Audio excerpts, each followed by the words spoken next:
What is up, Insaners, and welcome to the Game Week 8 deadline stream. Welcome to another stream, another week. Of course, last week it was off, so it feels like we're kind of returning after a really long time. And it's also kind of not a full game week. So, anyways, how are you guys doing? How was your off time? Kind of an off time from FPL. Are you prepared for this week?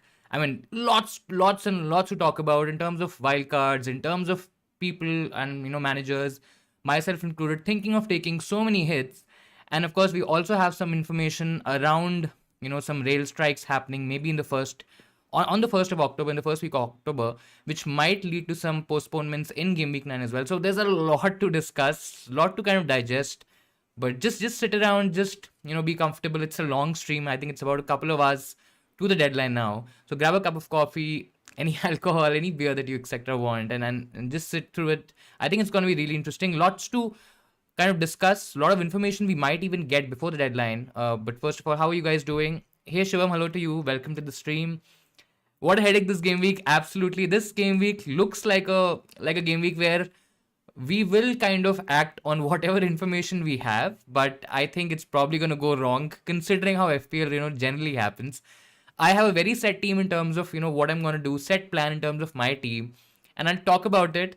And of course, you can roast me for it because I know that it's the most ideal situation possible, but FPL doesn't really work at all that ways. Hey Shan, hello to you. Weber back for FPL after a long time. I mean, yeah, it looks like a long time. Of course, we've started UCL as well, and I have to be very honest, guys. I think UCL is a lot of fun. So if you've, of course, if you miss a couple of match days, whether it's FPL, whether it's any fantasy game, you might be a little bit behind. But if you have not tried it, I think you should definitely try it. It was a lot of fun. I mean, I felt a lot more involved even on the weekend. I know a lot of people don't really like to do a lot after they've kind of locked in their teams. They just want to sit and relax and watch matches and all that stuff. But I think UCL was a good change, a good a good diversion from FPL, considering that FPL was also not happening, right? So I think it was interesting. Shivam, your team is Ramsdale. In defense, you have Cancelo, Trippier, Patterson, James, Cucurella. Cucurella is interesting because I don't think so a lot of people still have Cucurella. In your midfield, you have Pereira, Gibbs-White, which is again a sort of a differential. Among your forward line, you have Haaland, Jesus, Archer, bench is Ward, Salah, Diaz, Harrison. What are you planning? Let's see, what are you planning? So you did Trent to Trippier in Game Week 7, which is fine. And then you're thinking of Salah to KDB and Cucurella to Spurs or an Arsenal defender. Should I wildcard? I mean, personally, I don't think so. There is a big need to kind of a wildcard. So first of all, if you are on the fence of wildcarding this week, maybe you have 10 odd players, maybe you have 11 players, but they're not the most ideal players. Maybe you've even taken a hit, right? I've seen a lot of people doing that as well. In case you're one of those and you're on the fence, I don't think so wildcard is needed, absolutely, because there could be some more information. So see, if you've already pressed the wildcard button, if you're already on a wildcard, then forget about it. Deal with it when it happens, if it happens, and then we'll see what happens, right? But in case if you're on the fence, I don't think so this particular team and a lot of managers like you need a wildcard in this case. Salah to KDB is fine. It is fine because, of course, KDB has a fixture. Salah doesn't have a game. KDB is playing against Wolves. He has a good record against Wolves. The only slight worry with KDB is that he might not start the game. I know a lot of people are saying that he will. But again, I'm still not as confident as a lot of people. I know it's the last game before the international break and Pep might want to consolidate his position in the league, which is absolutely fine. But there's a slight element of risk involved. But again, the options available are maybe let's say a Son, for example, which is not ideal because Son is not at all in form. Then you have Kane as well, but I think Kane would probably need a different structure of sorts. So I think that's also okay. Cucurella to Spurs or Arsenal defender. I mean, I'm okay not making the move, that particular move as well. But if I'm looking at a Spurs defender, I mean, Perisic is probably the only one that I'll probably take a punt on. I mean, there are chances that he might get benched, but the ceiling is generally very high with Perisic. Arsenal defense, I'm still not very sure because Arsenal, I mean, they don't have the best of fixtures. Plus, they're blanking in Game Week 12 as well. So you have a wildcard to sort that out, but I personally still won't go for an Arsenal defender. Hey Stephen, hello to you on a wildcard. A lot of people are on a wildcard this week. Annoyingly can't get to Pope. I know that's a bit annoying. Who do you prefer in the 4.5 million goalkeepers? Guaita is good. Actually, I was just about to say Guaita and you've already mentioned Guaita. And play Begovic this week. But I mean, Guaita can miss games, but if you have that Guaita Begovic combination, I think it should be okay, because you will anyways end up having that covered. But let's just quickly see if we have any more options, because I in the 4.5 million price category, I really don't see a lot of options. I mean, Raya is also there, but Raya has tough fixtures, so I would not necessarily kind of recommend Raya. I know I have Raya, but I think he's gonna definitely change. But let's see. I mean, Guaita can miss games, but I don't see him missing games, at least in the Premier League. So I think he's a safe option to kind of go for. I think another combination which could be very interesting is, I know it's probably spending a little bit more money, but maybe you can go for a Kepa and a Guaita as well. I know not a lot of people are even thinking about a Kepa, because it's not very clear what Potter is gonna do. There are a lot of conversations in the community where people are saying that Kepa might start ahead of Mendy, because Mendy has not been in form. That's number one. Number two is that Kepa is a better player in terms of ball distribution. I mean, he has a better ball distribution, and there is no debate about it. Of course, maybe Chelsea fans might have a different opinion, but I feel if you're okay spending that little bit extra, maybe a Guaita and a Kepa can kind of get you covered, because ultimately you are also having a Chelsea player. Let's say if you don't go for a double up like a Cucurella or a Chilwell and a James, and then maybe an attacker as well. Let's say for example Sterling, right? Then you might think of Fofana. I think Fofana is also not that nailed. So I understand the argument of maybe using that third Chelsea spot, but if at all we reach that third Chelsea spot, then it's a problem for a different day or a different time.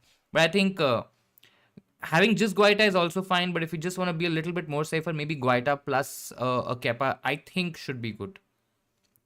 Raya is probably safe. I know. Raya is safe, but doesn't have the best of fixtures. He makes saves though. I mean, if you don't really consider that goalkeeper position very, very important, which I think a lot of people don't, which is again fine, then I think Raya. I mean, if you don't want the headache of going 1 week with Kepa, then maybe going 1 week with Guaita, etc. I mean, just stick Raya in there and just hope that he gets some clean sheet points. He will definitely give you save points. That is for sure. So I think it's not the worst decision. Of course, Nick Pope was the ideal call, but that's okay. Hey Shan, you're saying hit your wildcard this week. It's Pope, Watt, Trippier, Cancelo, James, Williams, De Bruyne, Martinelli, Pereira, Madison, Zaha. I mean, it's a very good team, but it's a very template team, and I think it's absolutely fine as well. I mean, templates are created for a reason, right? I mean, because the potential with those players is so high, or could be high, that a lot of people are going for certain players, so which is fine. I think it's a solid team. You have 11 for this week, or this week would be Pope, Trippier, Cancelo, Sufal, Martinelli, De Bruyne, Pereira, Madison, Isak, Haaland, and Mitro. I think it's a solid team. Um, Tempted by Mitrovic captain? I don't think so. First of all, Haaland is probably going to get rested. That's why I'm a little bit worried if you don't captain Erling Haaland. It's also kind of the form that he's in, right? I mean, if you've seen him playing in the Champions League as well, I mean, he's literally been very devastating. And I mean, it's already becoming like like a nightmare for defenders, where they have to face Erling Haaland. And I mean, he's taken the Premier League by storm. I don't think so it's going to stop anytime soon. I mean, understand that Wolves are a sort of a bogey team for Man City. They have a decent record against Man City, which is again surprising. But having said that, I still feel Haaland has to be the most. I mean, it's the safest. It's also the best captaincy option. In case if you have the heart of letting go of that Haaland haul, and then maybe trying to go for some differentials, maybe in that case only Mitrovic is a good option. Mitrovic is actually a good option because he's facing Forest. Though Forest has a home game, and the home atmosphere for Forest is very different from what they will be when they are playing away from home. And I think it's going to be a tricky game. It's yes, there is a lot of potential because Forest are an attacking team, especially at home. They will attack from the word go. That will also leave a lot of spaces behind for somebody like a Mitrovic to run and score those goals. We know that if Fulham is going to get involved or score anything, or get any sort of attacking threat or attacking returns, Mitrovic has to be involved. So I think yes, it's a risky punt, but yeah, I mean, if you can again have that stomach for it.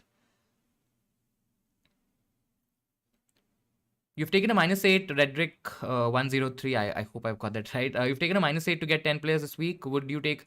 I don't know. If I'm really reaching that -12 sort of a category, I would just wildcard.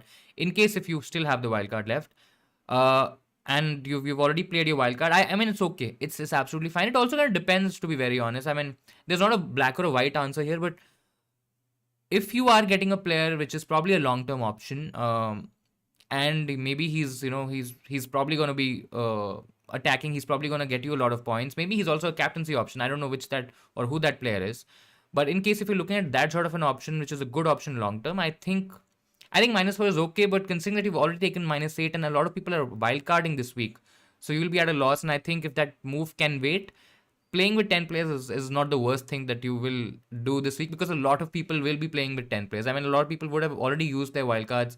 I don't think so. A lot of people would be taking -12s, -16s, -20s, etc. to kind of sort their team out. I think playing with 10 is fine. Excuse me. Shen, you're saying that you were on 168k in game week, and now game week 4, the template started. I mean, yeah, the template has kind of changed as well. I think this week it'll change again, but again, it's still a template at the end of the day. And I think I've seen a lot of teams on wildcards, a lot of managers on wildcards going for identical teams. I think, which is okay. You fall into 1.1. I mean, ranks don't really matter right now, unless we really reach at a point where rank gains also get a bit difficult. I don't think so. We should be very worried about ranks. 1.1 million right now is still an absolutely fine rank. It's nothing to really worry about. But yeah, I mean, so the wildcards, we have to kind of temper our expectations in terms of wildcards in general, because this season it's going to be a slightly different picture. We have a wildcard in generally in FPL. We think of a wildcard, we make a team, we kind of think about the next 4 or 5 game weeks at least, and then we see the impact or see the results of a wildcard giving us a lot of points and helping our ranks. For example, this week it might be different because the wildcard window or the benefit window is not going to be very high. Especially, let's say, because of course now if you're wildcarding this week, then you also have to kind of think about game week 12, where Man City and Arsenal are blanking, and maybe you are already off Arsenal players, maybe you are going to get off Man City players, and then you probably want them back again, because then Liverpool, Man City, Arsenal, and Man United all have great fixtures. So I think we have to temper our expectations in terms of the advantage that a wildcard can give us.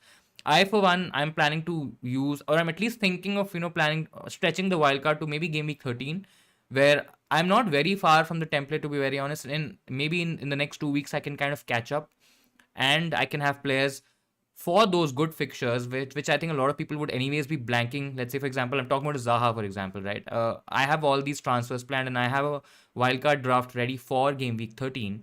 But again, let's see what happens there. And the advantage there would also be kind of less, because then game week 16 is when we kind of go off for the World Cup, and then the advantage is only for the next 2 to 3 game weeks. So the expectation needs to be kind of tempered here.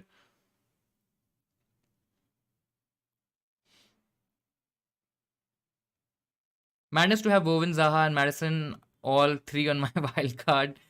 I mean, I'm not gonna say it's madness, but yeah, I mean, I was never a fan of all these three players together, and that's why in my videos, in whatever conversations I've had with whosoever this week, at least that's my opinion, that it's a bit of a it's too much shooting in the dark here, because I mean, Bowen has good fixtures, has decent fixtures, but he's not done anything. West Ham have not done anything. That might change, but again, doesn't really give me any confidence. It's just fixture play, right? You're targeting the fixture.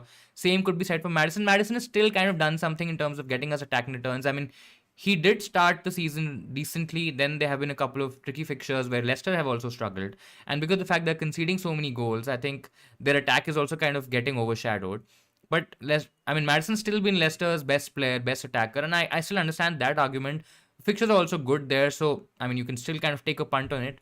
But then you have Zaha as well, who doesn't have a fixture this week. Then it's Chelsea. Yes, he can score against Chelsea, but their fixtures after that are really, really good. But I think this kind of just blocks me away. And if this is actually doing that, you get Kane instead of a second premium of sorts in midfield, and that's where my problem kind of arises, right? Because right now, yes, KDB, let's say he doesn't start, so maybe you are at an advantage here, because maybe your select set of players start this week. So you've kind of navigated one game week, but then you have Salah next week, who could do really well. Then you have Sterling as well, who could also do well. We kind of come to a point where maybe in game week 12, if Salah is doing really well, you probably would want him anyway. and you also have an option to kind of go towards the Fernandes. So there are a lot of options to kind of go for. They're all premium players, they're all big hitters, they're all talismanic players for their teams. These players that you mentioned may or may not be that. I mean, of course, they are slightly less priced for a reason. So I'm a bit scared. That's why I don't really like that idea, because it kind of locks me down. And I don't really have a lot of options to kind of go with Kane, right? I mean, yes, you could have gone to a Haaland, but if you already have a Haaland, then the only option that you have is to kind of downgrade that option from a Kane and start making upgrades, start moving towards the Salah or a premium option in midfield. So it's not crazy or it's not madness, but yeah, I mean, I personally really don't like it. Kane for this week, it's a really, really good option. I mean, he's a great captaincy option as well, differential captaincy option as well. But again, we still have to kind of temper that expectation again here, because Tottenham have not looked that great, to be very honest. Yes, Leicester are really bad, and that's why we all are hyping up.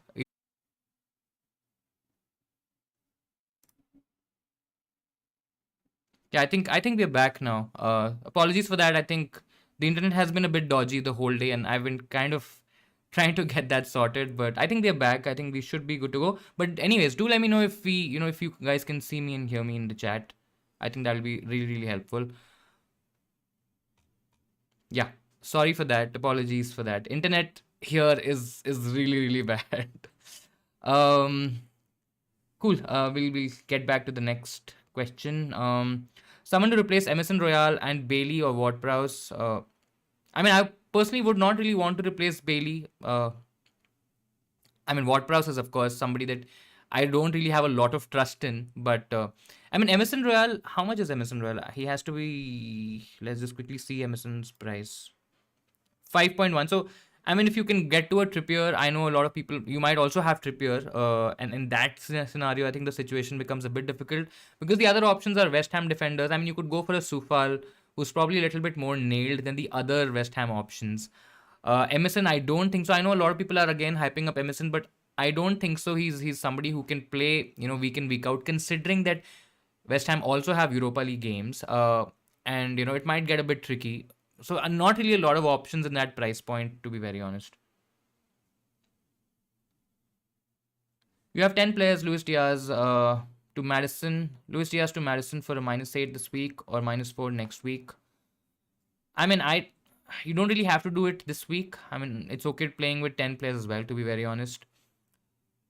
Leicester has a better fixture next week. Of course, they can still score against Tottenham. Tottenham haven't looked that great in defense, but I still won't take a hit for it. Would you wildcard in this case? Playing -4, playing Ward and Reed. I mean, I'm not a huge fan of both the options. So in case if you, and also depends on when were you planning to kind of wildcard, because it was game week 9 and not beyond that, then I think you can possibly just sort this out, not take the hit, and get a proper team in place which can help you for game week 8 and 9 as well. So it also kind of depends on what are the other players that you're playing in your team. But again, assuming that maybe they're not that great options and you were anyways planning to wildcard in game week 9, I'll probably just push the wildcard 1 week ahead and play it in game week 8. Thoughts on my team? Pope, Trippier, Perisic, Cancelo, Madison, Pereira, Martinelli, De Bruyne, Tony, Haaland, Mitrovic, captain, which is very interesting. I think it's a good team. Perisic is a slight doubt. Could get rested. But again, even if he gets rested, I mean, even if he plays for about 20-30 minutes, I think we can still get something from him, which is absolutely fine. Madison is, again, I like Madison. There's not too much to kind of root for, because Leicester have been so bad. But I think it's a good team. I would probably not make any changes. I think it's a solid team. Who to captain? Haaland, Mitrovic, Kane. Safest is Haaland. If you're okay taking a bit of a punt, I like Kane next. I still like Kane more than Mitrovic.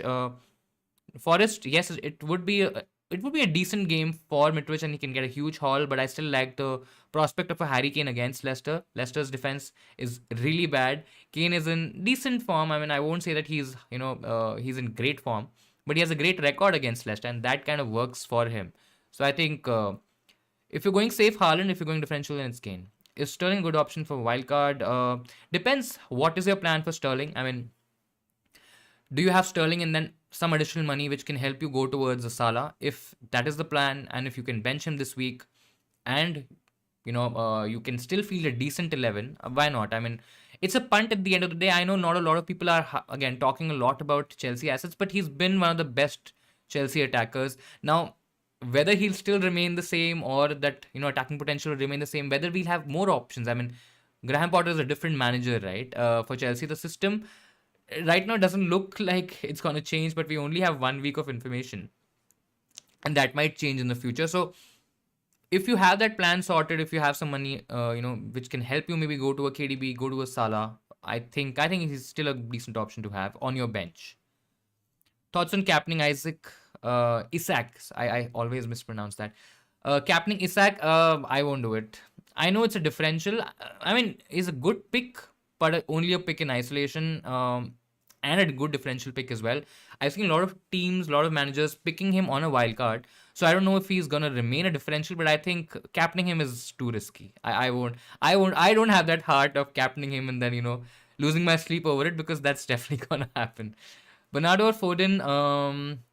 I like Foden. So in terms of starts in general, I mean, if you talk about X minutes and who's gonna play more minutes over a stretched or over a continuous period of time, I think it's gonna be Bernardo Silva.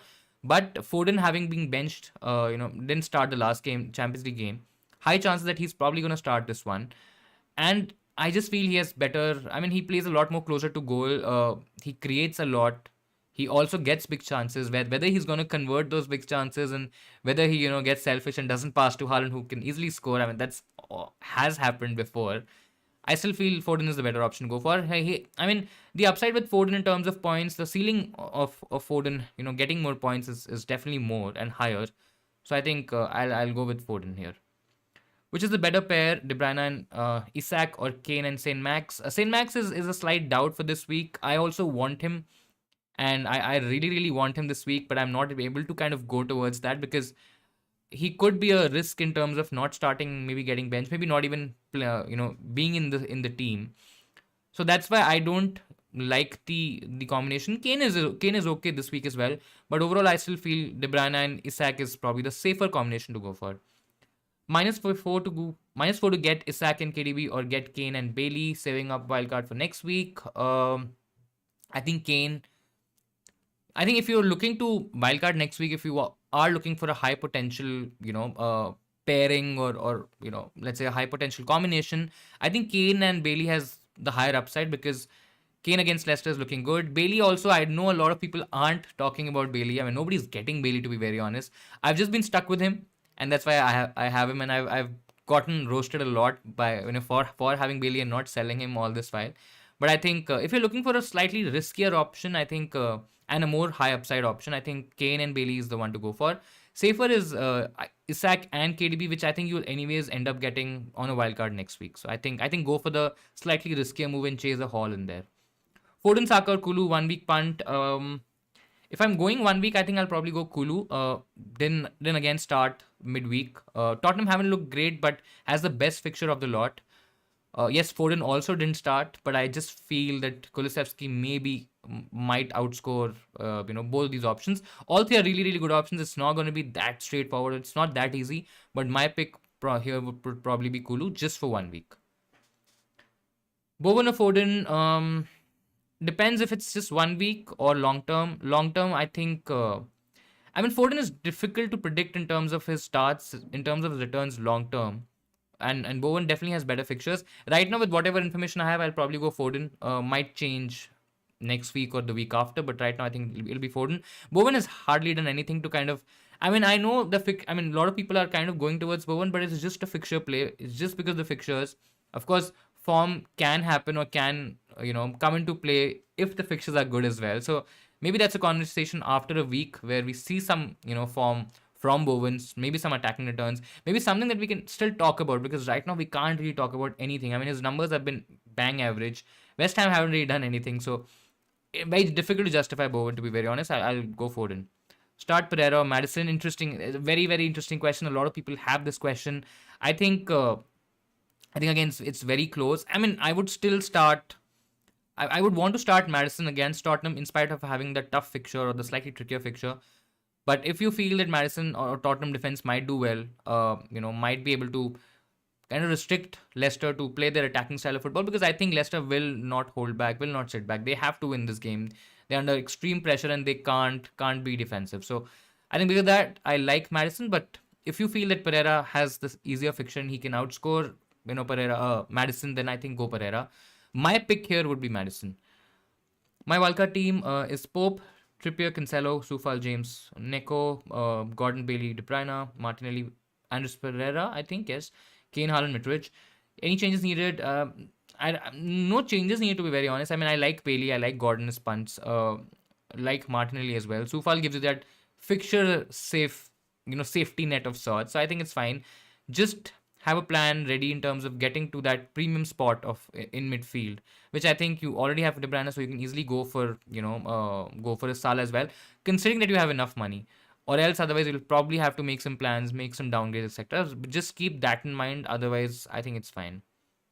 Hey Nigel, your team is Ramsdale, Trippier, Cancelo, Shar, Neko, Pereira, Gundogan, Gordon, Salah, Jesus, Haaland.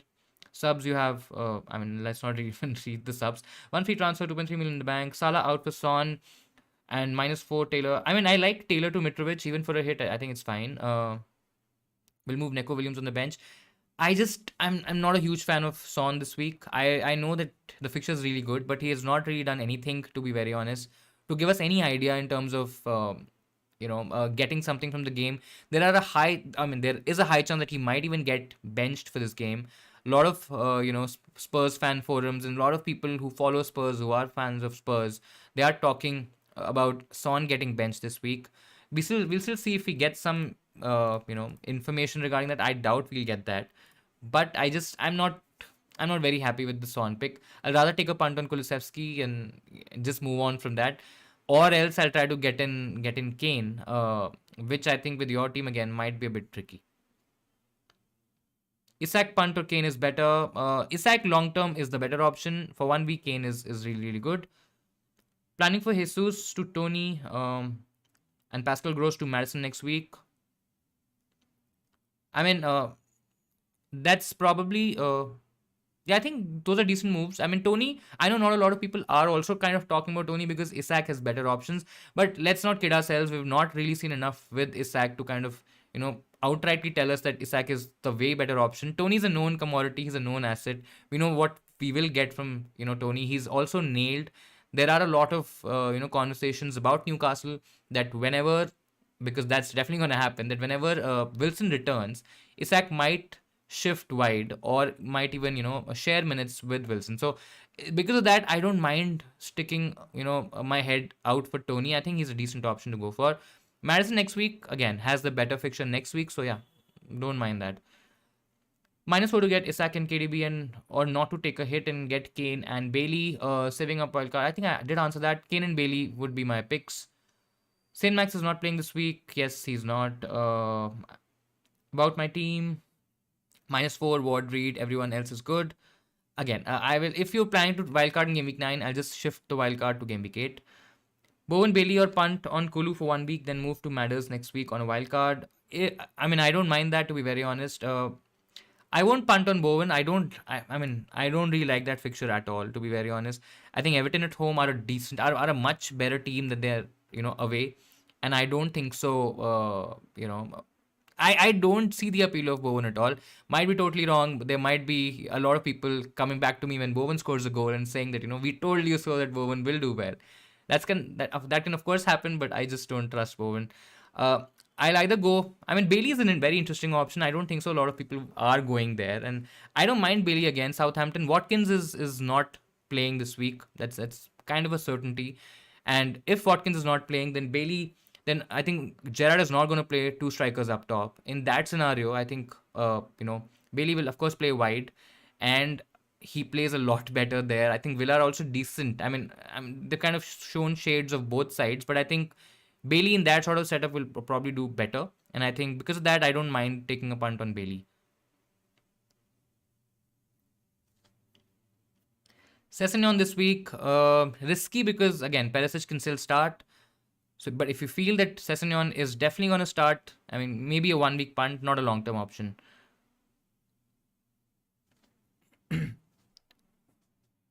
Hey Ansh, hello to you. Doing well. Really looking forward to Game Week 8. Are we saving a transfer? I mean, looks like it. I don't. So see, my plan for my own team is that I save So I had two free transfers. I used one with KDB and taking out Salah.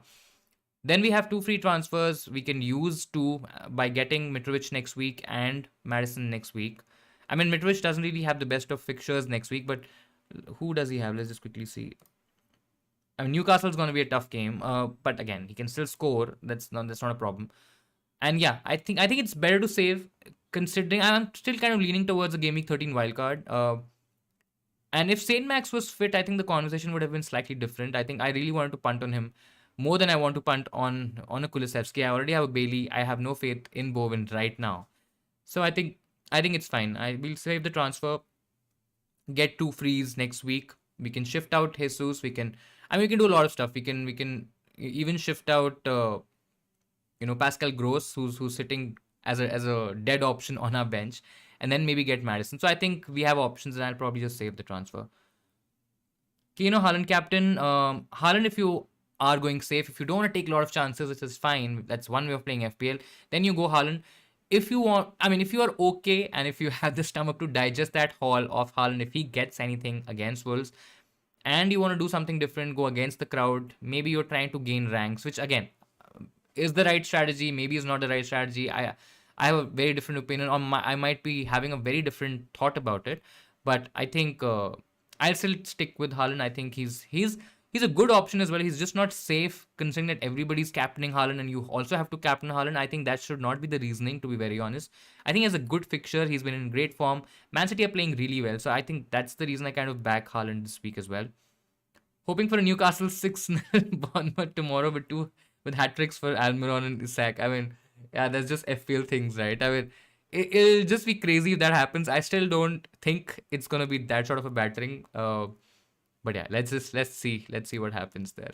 But yeah, I think it'll be really interesting. I think a lot of faith will kind of go into Isak if he really does well. And I think a lot of people would be okay taking a bit more risk than they would generally would, considering the whole Wilson situation. So Almiron is somebody that you really want to punt on, but it just doesn't, or it never really has worked from an FPL point of view.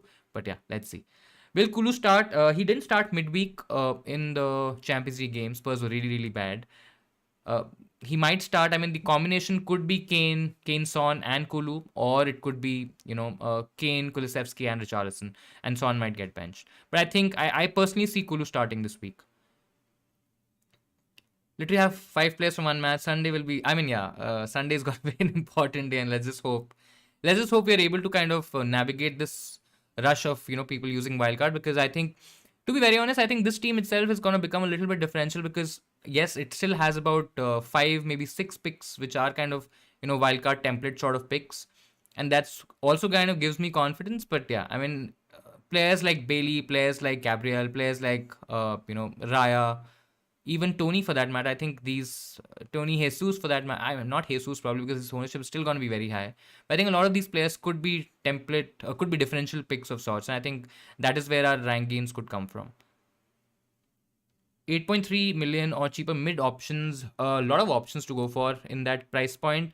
I still like, if I have to go for one option, and if it's a bit long term, if you can navigate this week and keep him on the bench. Next week it's Chelsea. You know who I'm talking about. It's I think Wilfried Zaha. He's definitely the best option in my understanding. I still feel if you can navigate this week and have a good team, good 11, I think he's possibly the best option right now. Sitting here on this deadline stream with whatever information I have right now, I can say that Zaha is definitely the best option out of Bowen, Madison, and Zaha himself. And I think he's a good option in case if you don't really like Palace, if you can't navigate the blank, without keeping Zaha on the bench, then I think Madison is somebody that you can punt on. I'm still not very confident on Bowen because I've not seen anything, and if I have not seen anything, I'll probably won't take a chance. Yes, the fixtures are really good, and you can say that with good fixtures comes good form, and that could absolutely happen. But I just feel I probably would want to see at least a couple of these easier fixtures and then make a call. You might say that it might get a bit late because we've not jumped on to Bowen, but I think there are other avenues and other opportunities to gain rank, which I think should be okay. Last question. Of course, you can ask as many questions as you can or as you want to. Shah or Botman, who to choose, transferring out Trent. I think Botman is okay. I mean, both of them are decent options. I think Shah is maybe slightly more nailed. Um, but yeah, I mean, not too much to kind of choose between both, to be very honest. I think if I'm going for somebody, it's not that one has more goal threat than the other or something like that. I think both are really really good. Maybe you can just save that point 2 point 3 million and then just go Botman. I think it should be okay.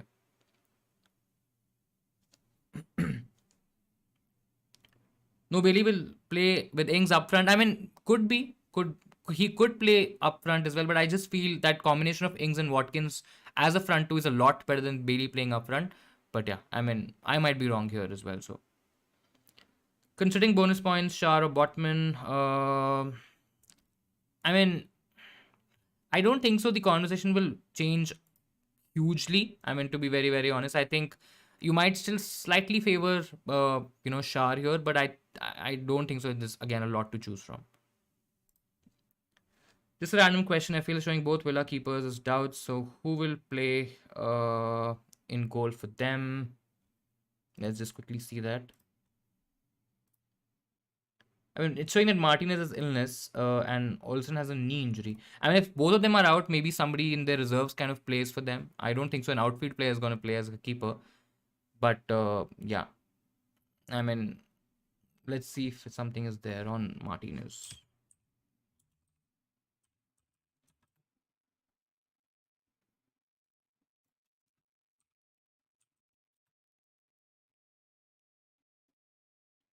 I mean, Martinez is he's fit to play. I mean, according to the latest press conferences, I think he's fit to play. There was some illness that he had, but I think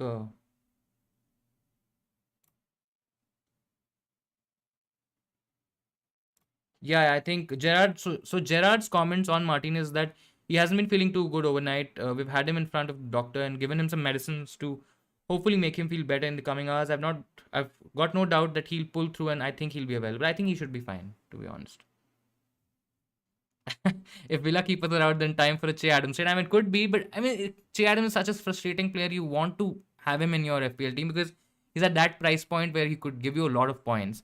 But it just doesn't work out because he misses so many chances. He gets a lot of big chances, but his finishing is really, really poor and really bad. And yeah, I mean, Southampton generally don't look like a team where you would want to invest very heavily.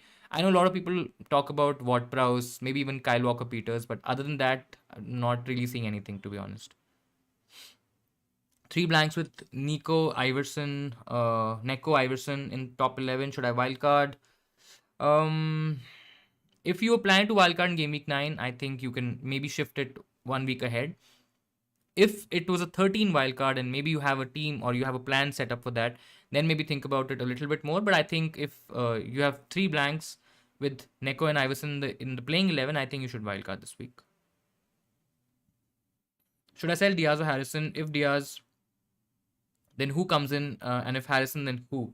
I think Diaz is okay selling this week unless you really want him, for game week 12, which I think he can be. I mean, he can be easily kind of navigated without, and I think there are options to go for. If you're looking at a slightly long-term option, then again go Zaha. If you want to attack the current fixtures, then I think maybe go with Madison. Harrison is an interesting one. I mean, Bailey is one option which you can go for, which will help you save some money as well. If you've not had Martinelli, I still feel you can still get him. I mean, it's still a conversation where you can get Martinelli in spite of Arsenal having a blanket 12 and they are having slightly trickier fixtures. Other than that, in the cheaper price point, I think, and Saint Max again, I just see that flag and I just get frustrated. Pereira, if you've not had Pereira, I mean, Gordon could be an interesting one, who's 5.5. He has decent fixtures. West Ham is probably going to be a tricky game. Then Southampton, Man United, Tottenham. So not the easiest next 3 or 4 games, but after that, I think there's a good sea of green which you can target. So I think if you are looking to kind of take out Harrison, first of all, I think you can easily take out Diaz and keep Harrison on the bench. But again, if you want to still take out Harrison as well, or maybe Harrison in isolation, then I think I still go Bailey and save that money. To be honest, I think there could be some halls in there which unfortunate players like me might be able to take advantage of. So let's see. Thinking of captaining Trippier, want to go different than the rest. I mean, you are absolutely going different from the rest. Trust me on that. I don't. It might be one of those instances where Trippier scores a 20 pointer and then you'll be bloating or you'll be talking about it for the rest of the season that I was the one who captained Trippier, or it could just end up really really badly. I still feel there is a clean sheet in there, but yeah, I mean the ceiling is high for sure high, but it's super risky, super risky. Hey Han, I'm doing well. How are you doing? I hope you're ready for Game Week 8. Mitrovic or Isak for just this week? I think it's just for this week. I still feel Mitrovic is the more known player. I always like to go for people or players who've shown something that which can kind of convinces us to kind of go for them. And because of that I've not seen enough from Isak. I don't think so. You know, Wilson is nearing a return. Because if that's the case, then I think the decision kind of becomes very, very clear. But I think, excuse me, I think Mitrovic is the one to go for here. Speaking meta, do you think team value will be crucial this season with the new template forming now and probably continuing till the World Cup? Team value could be the advantage. I mean, it could be. Depends. I think generally over the international break, etc. There are a lot of price rises, price changes to be very honest. And I think yes, team value is generally very important. Now, whether this is going to be the same case this season as well, considering that we also have the World Cup, I think yeah. I mean, no, you're not wrong in assuming or having that assessment that it could be a huge advantage in getting a good team, because a lot of times what happens, you are always kind of nearing a certain player, and maybe a point 2 point 1 million sort of a price might have gotten you a much better player, right? And then you'll probably have to look at downgrades or very different players which weren't your first choice options and might not even do that well, and then you'll kind of get frustrated about it. I still feel personally I don't really give too much, still a lot of importance to it. But yeah, I mean, you're right that this season it could be a little bit more crucial than the other seasons specifically. Emerson to Sufal or any other defender under 5 million. I think if you're going dead low, then maybe options like Patterson as well. I mean, he could be a decent option. I think he's also fourish, if I'm not wrong. Yeah, 4.1. So he's also an option. Everton, I mean, I understand that Everton haven't looked that great in defense. Might not even keep clean sheets, but I think the fixtures are decent. Emerson is not nailed, so at least with a Patterson, you will probably get a nailed option. But again, if you want to target West Ham, I think Sufal is the one to go for. I mean, Zuma is also in the conversation, but I mean, Sufal might just have slightly more attacking threat, and you might just end up getting lucky there, and might just get an attacking return. With the Zuma, I think that's probably going to be tricky. So. I mean, Emerson to Sufal, Sufal as the better option. I think it's good. In case if you are looking for a different option, I mean, Neko Williams is also there. I think he's still the better option to go for, but I'm assuming you already have Neko Williams and you want a different option. So maybe go Sufal. If you want to save money, then go Patterson. I really wanted, yeah, I mean, I also wanted Saint Maximin, sorry, instead of Isak in my wildcard team, as he looks like. I mean, he looks like he's a great option. I mean, he looks brilliant when you see him playing, but he cannot stay fit. I mean, even while having him for 1 week, I'm scared that he might just get injured in that game itself. Might not even last 90 minutes, which I don't think so. He anyways will. Even if he's fit, I don't think so. He'll play 90 minutes most of the times, and I might not even get that one full fixture if I'm taking a 1 week punt. I mean, looking at him at from a slightly long term point of view, it's a great prospect, but never really works out. If you're playing the wildcard in 13, you'll have to prioritize getting two from City. Yes, I do have to prioritize getting two. I mean, my first priority would be to get out of Arsenal players. I can easily do that next week, where I can get rid of Jesus. And I mean, Gabriel is still not a priority out, to be very honest, and I don't really see a lot of options in there. I can just stick him on the bench and maybe work elsewhere. But yeah, I mean, so you're saying that doesn't that handicap you with attacking fixtures?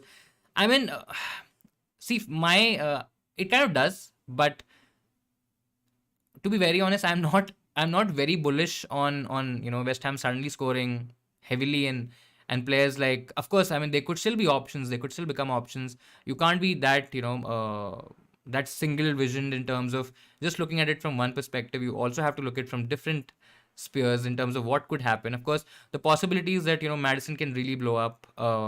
I anyways have a plan to get Madison next week, so that kind of I'm still kind of 1 week behind in that sort of a move, but the match is against Tottenham this week, so I think I should be okay. I'm getting him for the easier fixture. That should be fine. I know a lot of people who have Zaha, of course, will bench Zaha this week, and they will play him. They might play him next week against Chelsea, but then I'm planning to get Zaha the week after that, which is game week 10, which is again for the better fixture. So I'm not really losing out there a lot as well. Yes, one player that I might not be able to get to, because I still like Tony, to be very honest. I mean, in spite of him having trickier fixtures, I still feel I have more personally I have more confidence in him than an Isak right now. I'm anyways planning to get Mitrovic in place of Jesus, so I don't think so. I'm probably losing out on a lot. I do have a couple of differentials in there as well with Bailey, for example, which again, I mean, he's maybe a 1 or 2 pointer, or maybe someday he might just get us a 10 or a 12 pointer, something like that, right? So to be very honest, because of the fact that I already had about 4 or 5 players, at least five players at least in terms of sticking slightly towards the template and not really wavering out a lot. I think it should be okay. I might still be at a slight loss, but then I think a lot of people would kind of then take hits to maybe get a Salah. I can easily get a Salah. Maybe go towards maybe I possibly won't be very it won't be difficult for me to kind of let go of Man City players as well, because then in game week 12 I can actually attack that game week, maybe get a Darwin Nunes if Liverpool are doing well, which I don't think so. A lot of people would probably have the flexibility to do that because they might not want Darwin Nunes long term, right? They might not want a Kane long term. I mean, there are different options I can go towards. And people might start taking hits to get to players from Arsenal, from Man United. They might not even get to those players, right? Because you'll have to do some sort of tinkering in your teams, because then you also have to adjust Man City. Maybe you're trying to get Liverpool back as well. So I think from that sort of a perspective, I still feel the next 2-3 game weeks I'm not really losing out on a lot, and maybe the gain in game week 13 is probably going to be a lot higher. But yeah, that's just me and that's just my thought. But let's see what happens. Bailey replacement, 6 million in the bank. Bailey replacement. I personally don't want to replace Bailey. If I was me, I will probably just keep Bailey. If you're looking at a replacement for Bailey, I think Pereira is one option. If you already have Pereira, then maybe a Gordon is another option. Else, other than that, I don't really see a lot of options to kind of go towards. Yeah. Already have Martinelli. If I sell Diaz, should I go Bowen, Madison, or Kulu? Depends. If it's for 1 week, then Kulu. If it's for slightly long term, then Madison. I have Nico Williams and Sufal, both. I mean, yeah, that's fine. I mean, you don't. Sufal and Nico Williams is good together. Best Trent replacement depends, right? I think Trippier is possibly the best option to kind of go for. If you don't have Cancelo, get Cancelo. If you're okay benching James, I mean, I possibly won't make a transfer in, but if this is on a wild card, for example, then maybe get James in. If it's not a wild card, if it's a regular transfer, then possibly go towards a Trippier. If you already have a Trippier, then I think the conversation slightly becomes a bit tricky, because then you'll possibly have to, move towards a Leicester option, which again isn't the best in terms of defense. You might even take a punt on Perisic if it's just for 1 week. Maybe take a punt on Perisic. There are different options to go for, depending on what your vision is, what your objective is, whether it's long term, short term. I mean, you can take a call. Any West Ham players to consider given easy fixtures? Any predictions for Paqueta? Paqueta. I still want to see a little bit more from them to kind of get an understanding whether they're actually options or not.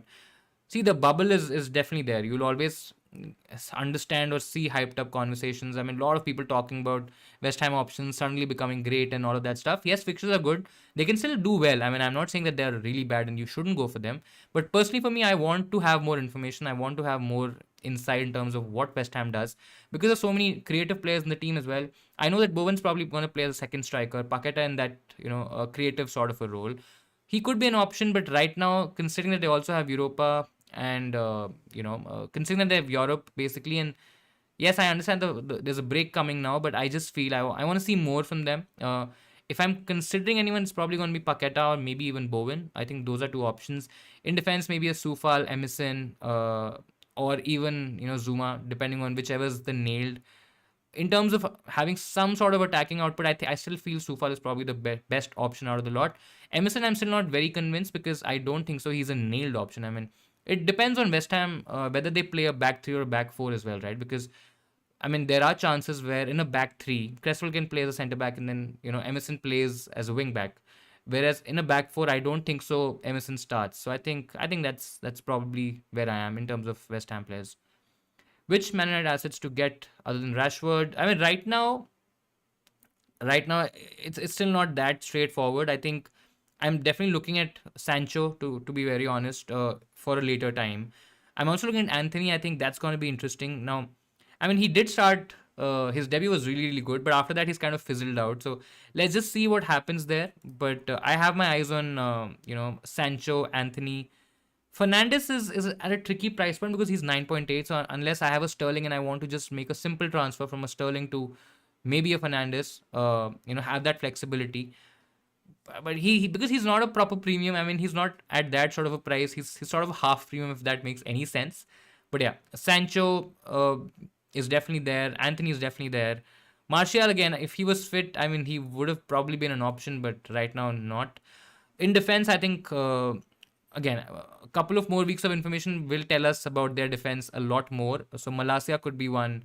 Martinez again, I mean, maybe good for bonus points, etc., but doesn't really have any attacking threat to be honest. So maybe Malacia or Dallo are two options in defense that I'll probably look at. KDB and Mitrovic or Foden and Kane. If it's a 1 week punt or if it's very short term, then it's Foden and Kane. Looks like it has a slightly higher potential this week. But if it's a long term option or a long term combination, then it's KDB and Mitrovic. Never thought I would be staying up to watch Forest versus Fulham because, I mean, yeah, I mean, that's what FPL does to you, right? You have certain options, you have certain players and you have certain games happening where you might not see those games at all. But I mean, FPL just makes you a little bit more invested in those games. But yeah, I think it's fine. Football at the end of the day, it's fun, right? So why not? People doing a wild card if the rail thing happens and the game's postponed, then it's a. I mean, that's exactly right. I think that games are probably not going to get postponed, but I am nobody to kind of commit to that. If they do get postponed in game week 9, of course for us or for somebody who's not used their wild card, it's a big advantage. And yeah, people on a wildcard in game week 8, I think that's going to be trickier. Also, it depends on which games kind of get cancelled. I mean, if let's say Arsenal versus Tottenham is getting canned, then I don't think so. A lot of people on this wildcard on game week 8 would have Arsenal players. They might not even have a Kane, for example, might not even have any Tottenham players. So I think in that sort of a scenario, they're probably okay. But other than that, I think if they have, players from Crystal Palace, etc., I think it's going to be a bit tricky. Pope, Trippier, Cancelo, Soufal, Bailey, De Bruyne, Martinelli, Pereira, Kane, Haaland, Mitrovic. Your bench is Ward, Neko, Gordon. I mean, yeah, double up Newcastle looks decent. Sancho or Anthony. Right now it's Sancho because have seen more from him. He is also getting some sort of attacking returns. Anthony is still very fresh, very new. Maybe it'll take us some more weeks to get a better understanding of how Anthony is fitting into the whole system, into the whole United game. But I think right now it's probably Sancho. Is Almiron a better pick than Bailey? Not for me. I think Bailey still has higher upside, has higher potential. And I'm not very convinced with Almiron in general. I just don't. I mean, he's a decent player, but I just don't like him from an FPL point of view. Dyer or Perisic or Emerson Royale for this week only. I mean, if you're probably looking at a very safe option, it's probably Eric Dyer. I think he's nailed in that centre back role for Spurs, and without him, I think they really really would struggle. But if you're looking for a slightly riskier option, maybe Perisic is the one to go for. He has higher upside. I mean, even if he plays for 15-20 minutes at the end, I mean, he could get an assist, get a goal, create something out of nothing, right? Which maybe an Emerson might not be able to do. So risky is Perisic, safer is Dyer. Gordon or Ward-Prowse or Odegaard or Højbjerg. I mean, out of all these options, maybe Gordon. I know it's West Ham this week, but in spite of that, I think if it's a slightly long-term option, then it's definitely Gordon. Don't trust. I generally don't trust Ward-Prowse or Odegaard or even Højbjerg. Bailey, Kulu or Bowen. I mean, 1 week again. if this is just 1 week, then maybe Bailey. I mean, Bailey may be slightly better than Kulusevski, but Kulusevski as well, I think, is a good option. If it's slightly long term, again, not seen enough from Bowen to make that call just yet. I mean, I'm not confident. Maybe you are. But yeah, I mean, I'll probably just go Kulu instead, and just stick him in my team for this week as well. And I think he's a decent option. Could be risk for minutes, etc. But again, we'll probably have to see more Champions League games, etc. To kind of take that call. So that's I think fine. De Bruyne and Isak, or Tony, or Kane and Madison, or Bowen. Um, Again, so if it's maybe for 1 week, then I like the Kane option. If it's a slightly long term selection, then it's De Bruyne and Isak. Isak is a safer option to go for. I like Tony, and I'll probably still have him on my wildcard. If I wildcard next week as well, I think I still have him on my wildcard. I don't mind him. But if you want to go a little bit safer, if you want to target the fixtures, then De Bruyne and Isak is the one to go for.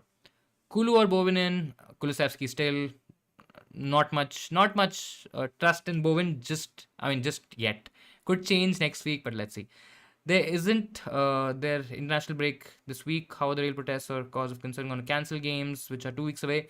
I think the protests etc. are for the first week of October. So I think it's probably going to impact game week 9 and not the international. I mean, I don't think so. It's going to happen in this break of sorts.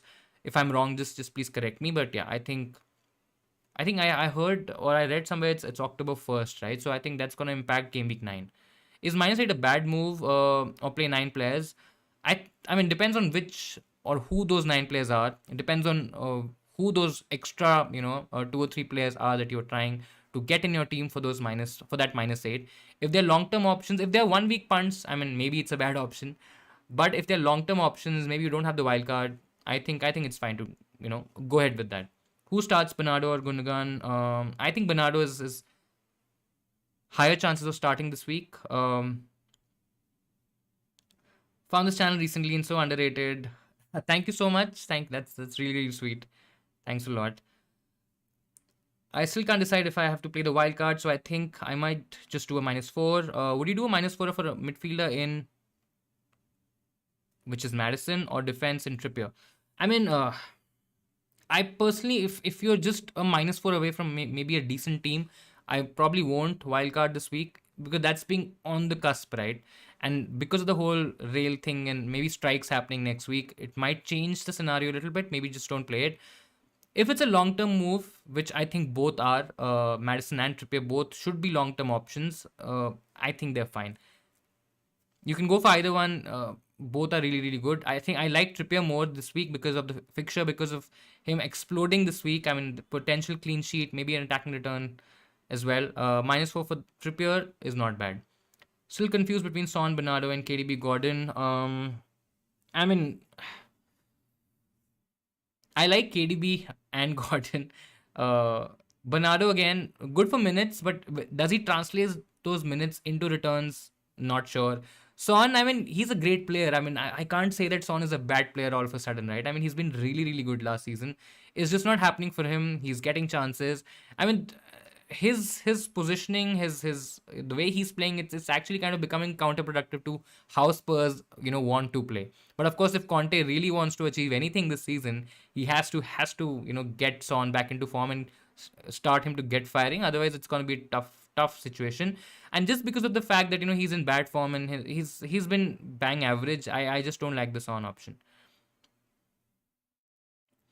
Guys, if it's -8 to play less than 10 players and do it, I mean, again, as I said, depends on who are those, 2 players or 3 players that you're getting in, and if they're long-term options. Confused with Kane or Isak. Confused with Kane or Isak, please suggest. Isak long-term option, Kane great option if you want to go differential this week. Might not be the best long-term option to go for. You might want to have that premium spot open because you have options like a KDB, maybe a Salah. You can even go to a Sterling or a Bruno Fernandes. So there are multiple choices there per se. And because of that, I think Isak is the better option long term. But just 1 week, I think it's Kane. Saka or Bailey for 2 weeks punt. Still like Bailey more. Next week, Arsenal is Liverpool, right? Or Tottenham. Yeah, I mean, if the game gets cancelled, then it's a big if, of course. But yeah, I mean, I still like Bailey. I don't mind Bailey for 2 weeks. Southampton, Leeds both aren't the best teams in terms of defensive, stability. They do concede a lot of chances. Leeds can still concede a lot of goals. Even Southampton, I'm not. I'm not. I mean, Villa can easily score a couple of goals at the bare minimum against Southampton. So I like Bailey for 2 weeks. No, the protests weren't happening this week, as this is what I've read. Might be wrong, but yeah, I think it's for that time, and that's why it's kind of affecting game week 9 fixtures. Who should I transfer before a wild card next week? Trent to a cheap defender or Trossard to a 7.9?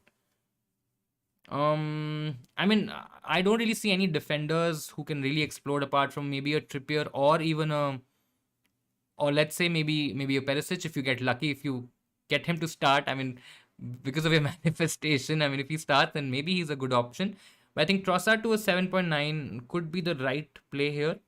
But which 7.9? That's the question, right? So we'll just quickly check some options in that 7.9 price bracket. I mean, Zaha, of course, is the great long term option, but he's not playing. Maybe a Saka this week. Yeah,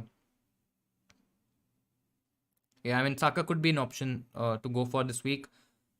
Other than that, in that price point, I mean, there's Madison as well, which is exactly 7.9. Maybe that's, yeah, I mean, on a wild card, you can anyways get a Madison, right? So I'll probably go Saka and just see him for 1 week and then take him out. I think that's probably the play because you can also get to a Perisic or even a Trippier. I mean, I'm pretty sure you're gonna get to a Trippier on a wild card. So why not take a chance with Saka and just see what happens. Foden or Saka for 1 week. I mean, I like Foden because it looks like he's gonna start. How much is Foden though? We'll just quickly see that. Foden's 8 million. So yeah, I mean, if 8 million is probably the budget here, I mean, why not? Foden, I think, could be slightly better. And both have decent fixtures. I mean, Brentford also, because of the way they have been playing, because of how attacking they are. I think Arsenal can still get behind them and score goals. Saka looks like he's more involved now. Could be on pens still. So there are options there. Foden as well. I think he's gonna start this week. But if I have to go for one option, I think I'll probably just go Foden, considering that they're a superior attack. I know Wolves are probably much better defense than Brentford at the moment. But I mean, Foden might not be a bad option. Just for 1 week, I'm okay taking that risk.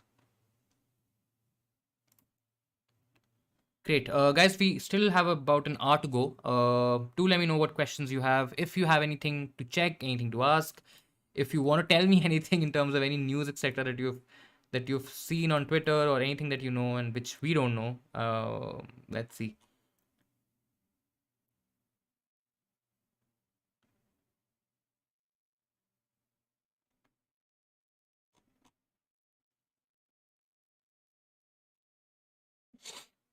Gordon or Bailey for game week 8. This week I like Bailey more than Gordon. West Ham is a tricky team to play with. It's Everton at home, so they might be a lot. I mean, they can't really sit back and defend against West Ham, right? Especially playing at home, playing at Goodison, because the crowd's gonna get edgy and it might not be very. It might not turn out that well. So I think, yeah, Bailey looks like the better play or player this week.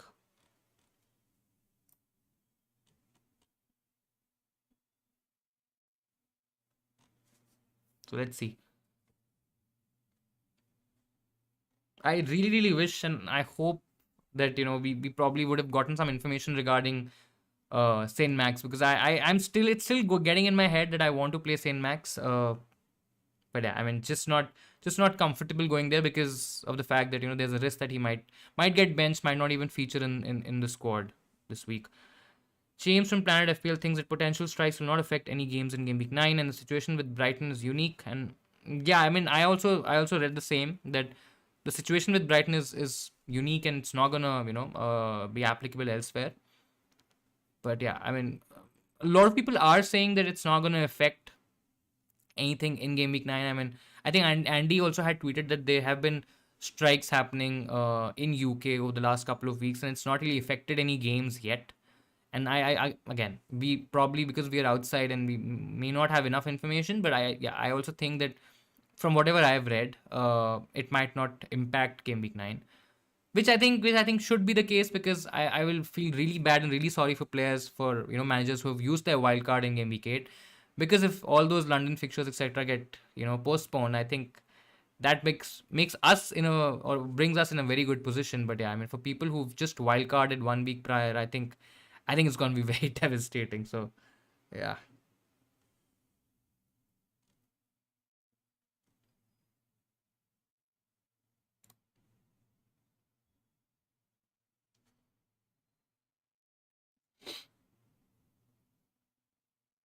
Great. About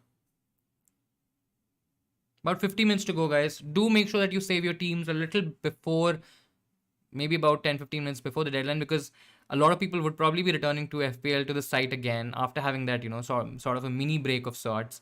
And I think the servers etc. might crash, so just keep be mindful of that, keep that in mind. Who are you captaining, guys? I mean, are you just captaining Haaland like me, going a bit safer, or are you thinking of captaining a different player, captaining maybe a Harry Kane, for example, maybe even a, I mean, I've seen a few people also taking a punt on Mitrovic. I've not seen people though going for a KDB. I think I can understand the reason why, because there's always a chance that Haaland, of course, can outscore him. Secondly, he might not even start, might start from the bench, which is a bit tricky considering that a lot of people have brought in KDB, especially on a wild card. I think a lot of people have moved on from Kane and gotten KDB, which I think could make things even trickier. Any important news to consider? I've had a super busy week.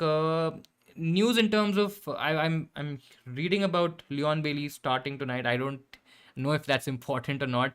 There are conversations about a rail strike in the first week of October, which might impact game week 9.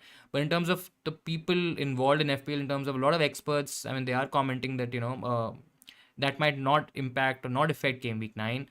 So that's that. In terms of other information or other news, of course, if you don't know yet, three fixtures are not happening this week, so that's that. And if you have players from Chelsea, from Liverpool, from Man United, Brighton, Palace, etc., all those teams aren't gonna have a fixture this week. So if you didn't know that, have to move Rashford out for a -4. Have 2 million in the bank. Best option for next 2 weeks. Uh, I mean, Madison is decent for the next two. Uh, I think you'll have that much money. Yeah, I think money should be okay there. I think, yeah, I mean, I don't mind a punt on. I mean, if Zaha had a fixture this week, I think he probably would have been the option, depending on, of course, which fixture he had. Uh, but yeah, I mean, Madison might be okay. I mean, Foden also could be decent. This week, of course, it's Wolves. Next week, it's Man United. I mean, Man United again. Whether we're gonna get beat by Man City by 3 or 4 goals, I don't think so. Of course, that can always happen, but maybe that's the pessimist inside me talking. But I just feel they probably. I mean, a punt on a Foden is okay. Maybe Kulusevski as well. I mean, against this week, it's a good fixture. Next week as well. So I think if I have to, maybe if I have to punt, I probably would choose one between a Kulusevski or a Foden. I think if you can, I think the money should be okay. But yeah, I mean, those would be my punts. Transfer Saint Max for a punt. I mean, I don't think so. He's gonna start. That's the worry here, and because of that I have not made that transfer. I really want to. I still want to, and I still can do if I get that information, get that news, because I think he could be a great option this week if he plays at all, and if he plays a decent amount of chunk of minutes. I think he could be great, but I don't think so. He's gonna start. Raya Cancelo, Dyer, Paley, Martinelli, Isaac, Buemo, Jesus. I can't. Oh, okay. Subs are Dunk, Trent, Salah, whom to replace this week, or go with the same team. I mean, I'm scared. I can't see a Haaland in there, and I'm actually scared. Or maybe you've missed that. If you've missed that, just let me know. Because this is actually scary. No Kane, no Haaland. I can't even see a KDB in there. Because maybe you have Salah, so of course you might not have a KDB. If this is the team, I'll probably try to get in Haaland first, and yeah, I mean that's where definitely I'll look at.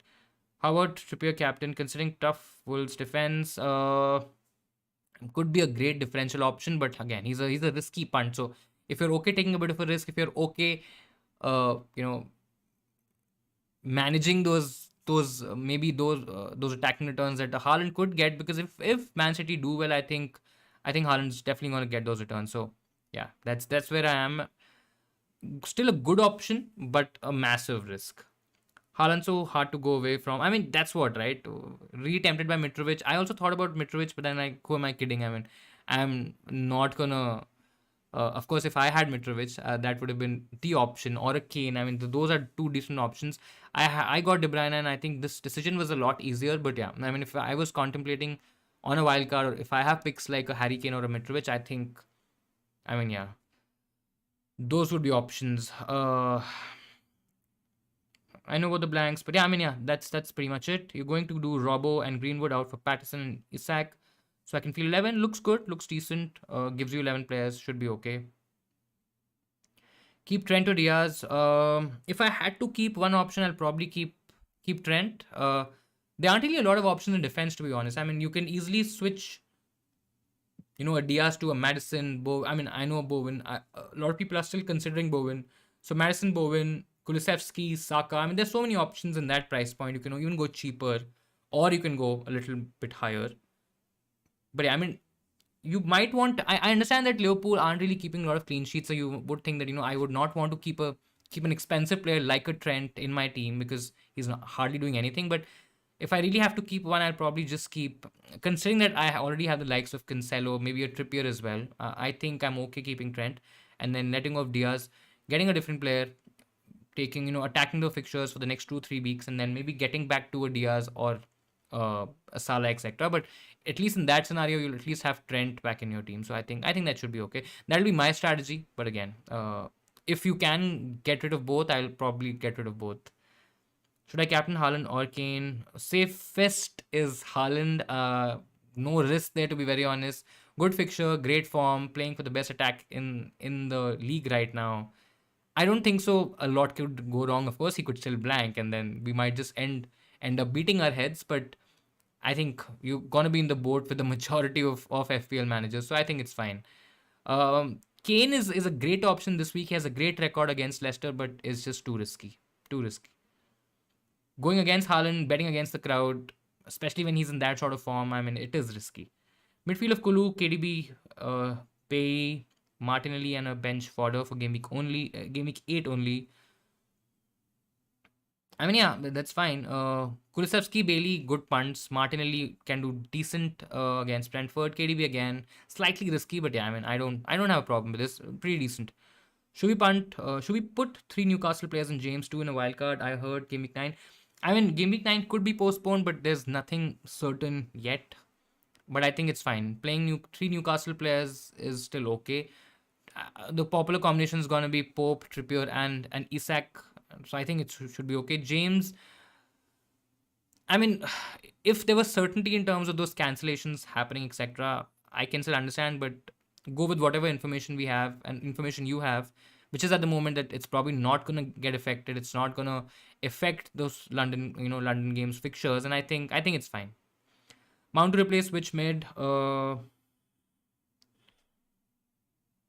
are you replacing Mount and then getting a midfielder? Then I think because I won't get in Mount if that's the plan. But if you're replacing Mount, then Mount is how much? Let's just quickly see. 7.6. I don't know how much money you have, but if you have some additional money, long term Zaha, if you can bench him this week, bench that option, play with some other player and have a strong 11 instead. I mean, still, if you can't, then maybe go Madison and play him this week, next week for the next 3 or 4 fixtures, and then take a call from there. Neko to Botman to double up on Newcastle defense would be for a -4 though. No, I'll still have Neko Williams. I mean, Neko Williams against Fulham could still do well. I mean, could still get an attacking turn. We never know, right? Clean sheet looks a bit tricky, but yeah, I mean, yeah, I'm not sure whether you have Pope as well, because if you have a Pope in there as well, then a Botman, a Pope, and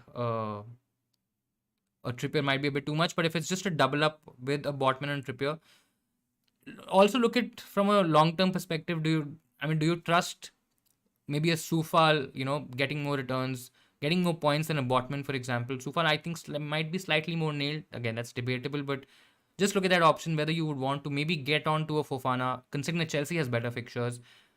If it's for a slightly long term, maybe medium to short to medium term, I won't really call long term here, but yeah, short to medium term, I think a -4 is fine for Botman.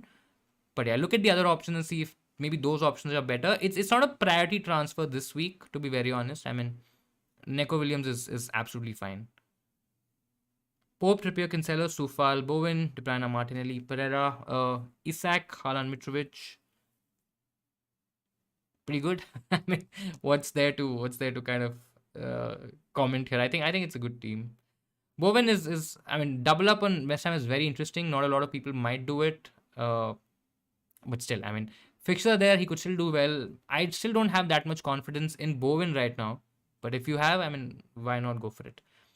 Have you used the wildcard this week? I mean, depends, right? I have not used my wildcard this week. That's number one. I'm planning to use it in game week 13. I'm trying to kind of go towards 13, where I don't really have to take a lot of hits. I would be able to get to, I would be able to dead end my team in 12, which is okay if you can manage that. Considering that, you have players like Madison, Zaha, Bowen, even West Ham defenders to kind of look towards. Then Arsenal and Man City have a blank in 12, so you also have to navigate that. That's why a wildcard in 13 makes a lot more sense. So if you can manage that, see, if you anyways were planning to wildcard this week, but you're right now on the cusp and you are going, I mean, there's nothing else that, you have in mind, or maybe there's not a way to kind of navigate the upcoming fixtures because you will have to make some transfers, make some changes. Luckily, I would be having two frees next week, so I maybe can navigate that a slightly easier way. And then I also have a plan for the next set of transfers. If you have that sort of a direction ready, if you're comfortable with that direction, considering that FPL doesn't really throw anything else in the frame, I think 13 is fine. 13 is fine. You can wait for 13.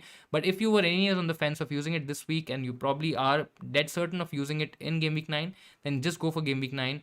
You don't really have to, I mean, it's not a necessary or it's not the most ideal play here. It depends on your team, depends on which players you have, and what would be the strategy with those players, or even what kind of players you're trying to get in your team, and what's the play there. So depends. Make a plan. I mean, there's no problem in making a plan, and if it really works out for you, if you feel comfortable with it, maybe save it.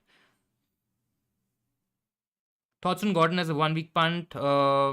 If I have an option for a 1 week punt, and I can get to a Bailey, I'll probably prefer Bailey more than a Gordon this week.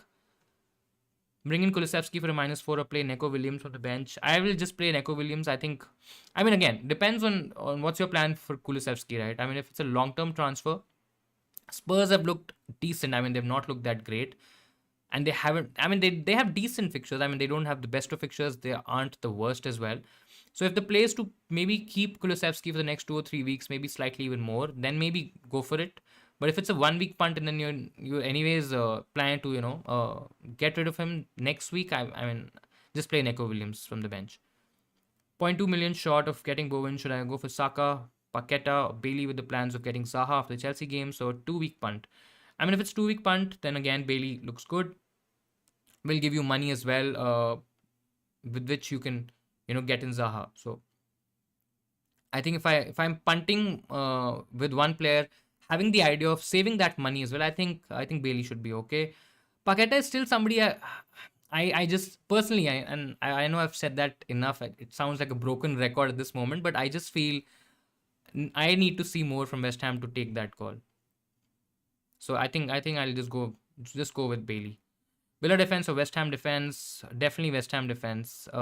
In spite of leave the fixtures, leave what we've seen already in isolation. If I just have to select one defense, I think it'll be West Ham defense for sure.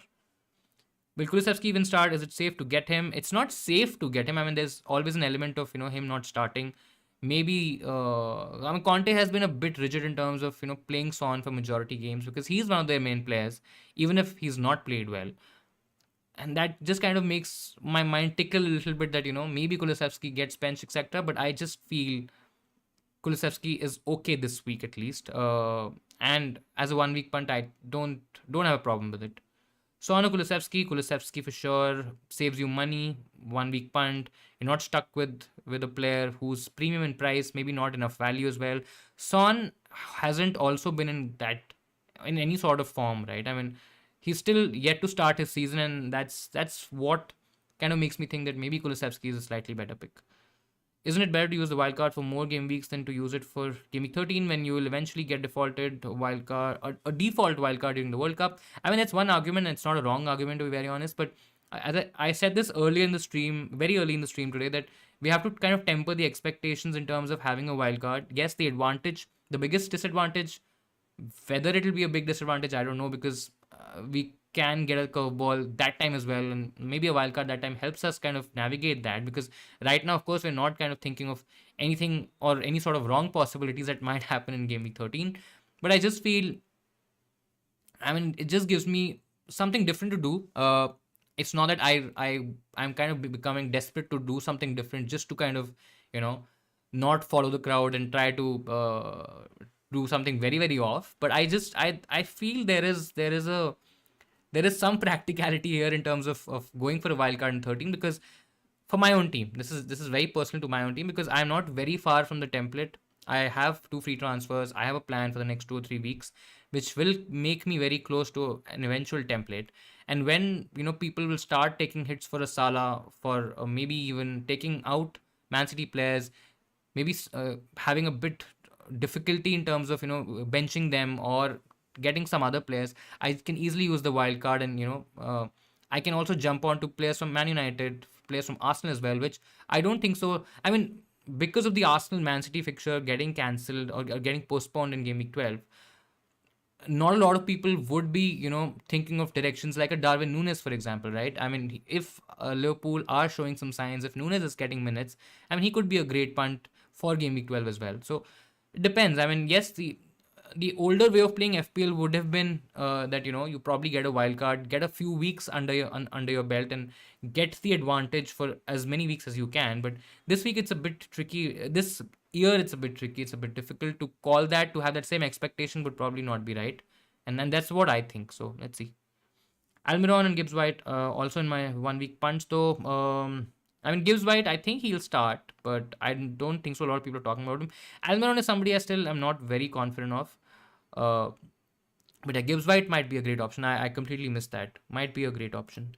It's always at risk, right, with Gibbs White, that whether he's gonna start the next game or not, because of Forest having so many players in. But I generally think he's been one of their best players in, and I think he starts. He could be a great option. Fulham have a tendency to play front foot football. We know that they can concede goals. Might not be as high as maybe a Leeds, for example, but yeah, I mean, Gibbs White for 1 week. If it's just 1 week, why not do something uh, attacking and something different? I mean, all of them are punts at the end of the day, right? None of them might come off, and some might. So it's always. I mean, you'll have to put yourself in a position to get lucky. That's all.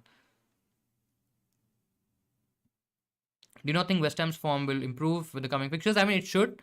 With respect to data, Southampton defense is very underrated. I know it is. A lot of people still have that perception that Southampton will still concede a lot of chances, goals could still happen. But yeah, I mean, I think West Ham will get better because the start has been tough in terms of fixtures at least. I think that's definitely bound to get better.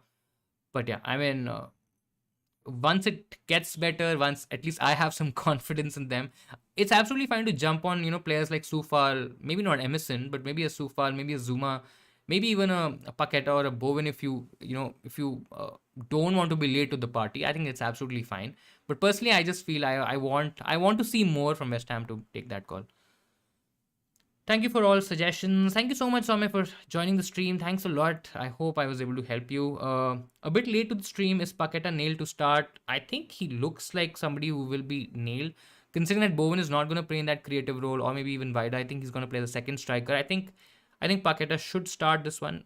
Did he start the midweek game? We'll quickly check that.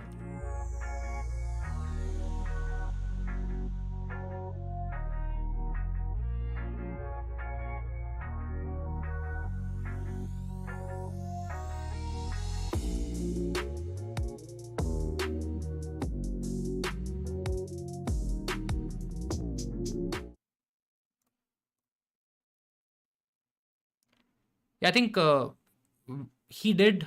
Paqueta did start the midweek European game, and I think he played for 63 minutes. He came off, so I think he should start. He should start the Premier League game. I think there are chances that he starts the Premier League game. Pope, Trippier, Cancelo, Sufal, Bowen, De Bruyne, Martinelli, Pereira, Isak, Haaland, Mitrovic. I think it's a strong team.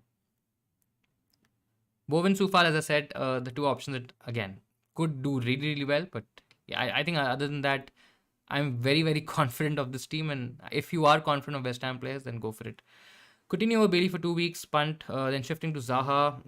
Coutinho over Bailey. I mean, if I really want to punt, I'll probably just punt on Bailey and then just shift to Zaha. I mean, that's probably the play here. Coutinho is again somebody did. I mean, he's a streaky player. We've seen that he gets on these streaks, and he has a tendency to do actually really well. But just not seen enough from him this season. Something is not working there. He's not even getting minutes. Maybe Bailey has slightly higher potential to start. So I'll probably still go with Bailey. And then shift to Zaha. I think that would be my play. We have two free transfers. We'll get KDB and Kulu. One of Kulusevski or Bowen. We'll field 10 players. Should I take a hit by selling Harrison and getting a midfielder? I think I did answer this. Selling a defender. Selling Trent for a defender. You already have Cancelo, Trippier. I will probably... I mean, you can take a hit. If you want a long-term option, maybe go Madison. Again, this week a hit might just feel it might not... I mean, it's not the best solution, but again, Bowen, I because I don't have any, I won't say any, but I don't have much confidence in Bowen right now at this time, at this hour. So maybe not a hit for him, but if you feel that Bowen's a good long-term option, if you want to keep a long-term option, if it's not a 1 week punt, then I think a hit this week is also fine. We'll give you 11 players, but yeah, I mean, 10 players without a hit also isn't the worst call, to be honest. Kane plus 5.8 mid or KDB plus 6.5 mid for 1 week punt. If it's just for 1 week, then Kane plus Bailey for 1 week. I think would be my option. But again, there's Gordon as well, which you can go for. There's Gibbs White as well. So I like Kane. If it's just 1 week, I like Kane plus whichever option you go with. KDB slightly risky in terms of minutes. Could maybe get benched. Maybe even come off a little earlier, considering that he played 90 minutes midweek. Paulo Keefe's lineup is out. No Son. I mean, I can just take that with a pinch of salt. To be very honest, he's over the last couple of weeks. He's maybe 2 or 3 weeks, maybe slightly more. He's got a couple wrong. He's got a couple of predictions wrong. No Son, which is it's not surprising to be very honest. And yeah. I think that really. Let's just see what the lineup is.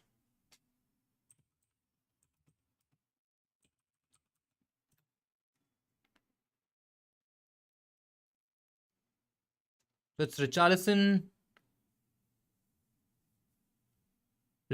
Kane, Kulusevski, Perisic is starting. I mean, yeah, not surprised by this lineup, to be honest. Jesus to Mitrovic or Trent to Trippier to free money for Haaland. I mean, this week, Trent to Trippier should be okay to get in Haaland. Jesus this week as well is a decent option. He's not the worst option to play in your team. I do want Zaha in my team for Game Week 10, 11. So should I buy him in a wild card? I mean, if you're wildcarding this week, then get him in this week. Bench him for Game Week 8. Can even play him for Game Week 9. But in case if you're just making a regular transfer, go with Bailey for 2 weeks and then get in Zaha for the ideal fixture in Game Week 10. I think that's the play there. If you're wildcarding, it makes a lot more sense to get in Zaha because otherwise you're booking a transfer in advance, which might not be the ideal play considering that you're already wildcarding. I mean, if you are wildcarding, look at the next 3-4 fixtures at least at the bare minimum. See what players you want. If you want Zaha, get him on your wildcard. If it's not a wildcard, then maybe punting on Bailey for 2 weeks. See, it's a punt at the end of the day, right? Might not work. I mean, I do talk about Bailey a lot, but it's not that I'm very very confident that he's just going to outscore every midfielder out there. Absolutely not. It's still a punt at the end of the day. Might not work out at all. But yeah, I mean, if it's a wild card, then go Zaha. Pereira, Madison, Bowen, KDB, Martinelli, who should be left on the bench. I play with four midfielders. So if you are playing with four midfielders, I'll have KDB for sure. I'll have Martinelli for sure. Mm, See, considering that you have Madison and Bowen, I would want to play both of them. But if you feel that Spurs are a trickier defense, are a tough defense, just go with Pereira and Bowen, and keep Madison on the bench. I would personally play Madison, so I'll play KDB, Martinelli, Madison, and Pereira. Considering that I really don't have a lot of faith in Bowen right now. If you feel that Bowen is has a great fixture, etc., maybe go with him and put Madison. Maybe I think that's Pereira I really like for this fixture, and I would really want a way to play him this week. It's an absolutely playable fixture. So the conversation ideally is between Madison and Bowen, and I'm towards Madison at the moment. Is WordPress a good option this week? In just isolation in 1 week, maybe good, but it's very difficult to kind of understand what WordPress is going to do because you're not able to get to his hauls. I mean, most of the times people get him for a slightly longer time. There will be 1 or 2 games where he scores about 10, 15 points, maybe gets a crazy haul, and you might not be able to catch that haul. So he's always there or thereabout when we look at the entire season. I mean, he always does decently well, but it's just always very difficult to get him for that or nail him for that 1 week where the fixture is great. He might just end up blanking and you might just end up getting disappointed. So yeah, because of that, I personally don't really rate him very highly. Which combination to go for, De Bruyne, Mitrovic, or Haaland, Foden? Haaland, Foden. I mean, I would be worried if I don't have Haaland in my team. To be very honest, and I think Haaland, Foden.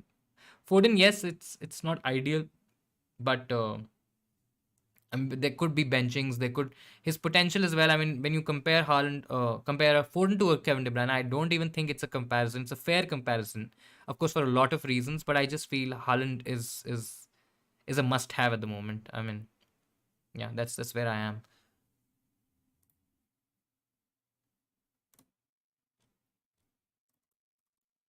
Guys, about 20-25 minutes to go. Do let me know if you have any more questions. We'll try to wrap up a little quickly today.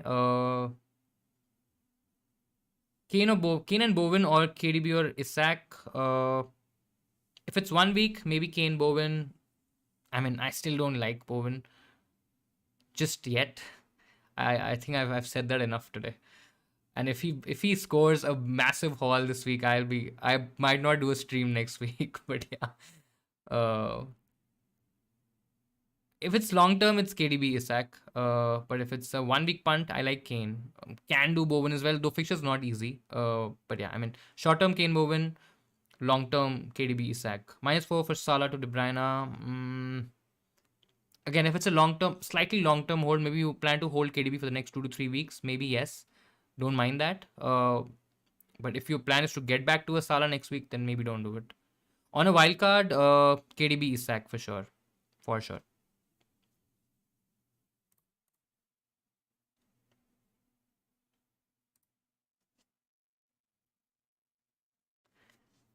So apparently, a lot of people have or did go for a Son and a Sessegnon as well. I think both of them, at least in the predicted lineups, are not there. So I think it'll be interesting.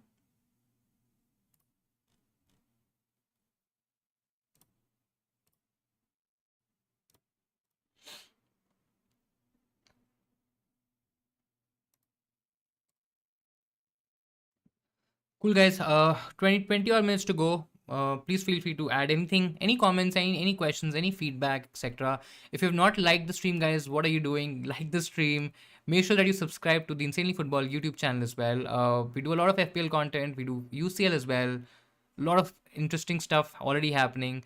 Check out our Instagram page as well. Insanely Football. We do daily FPL content. I know there's a break coming up, so not a lot of FPL stuff is going to happen, but we'll still come up with something interesting, something exciting. So I think yeah, do check the Instagram page and the YouTube channel as well.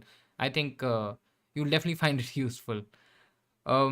Which player to buy below 8 million for this week? Already have Madison and Martinelli. Below 8 million, I mean, if you are playing that option, then maybe a Foden, maybe a Saka as a 1 week punt. Could be even Kulusevski for a single week if you want to go there. I mean, there are a lot of 1 week punts to kind of go for. If you're looking to have a certain player, maybe play him.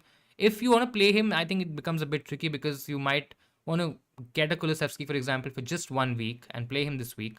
But if it's not something that you or some player that you would want to play or you are forced to play this week, then maybe a Zaha I think is a great option as well.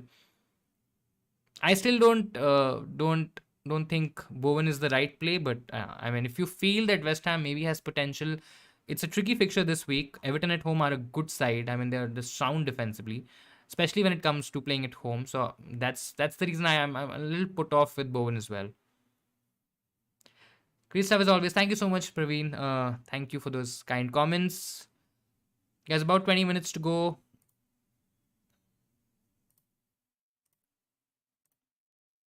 I mean, it doesn't even feel like a proper game week of fixtures. Of course, it's not because three important games are cancelled.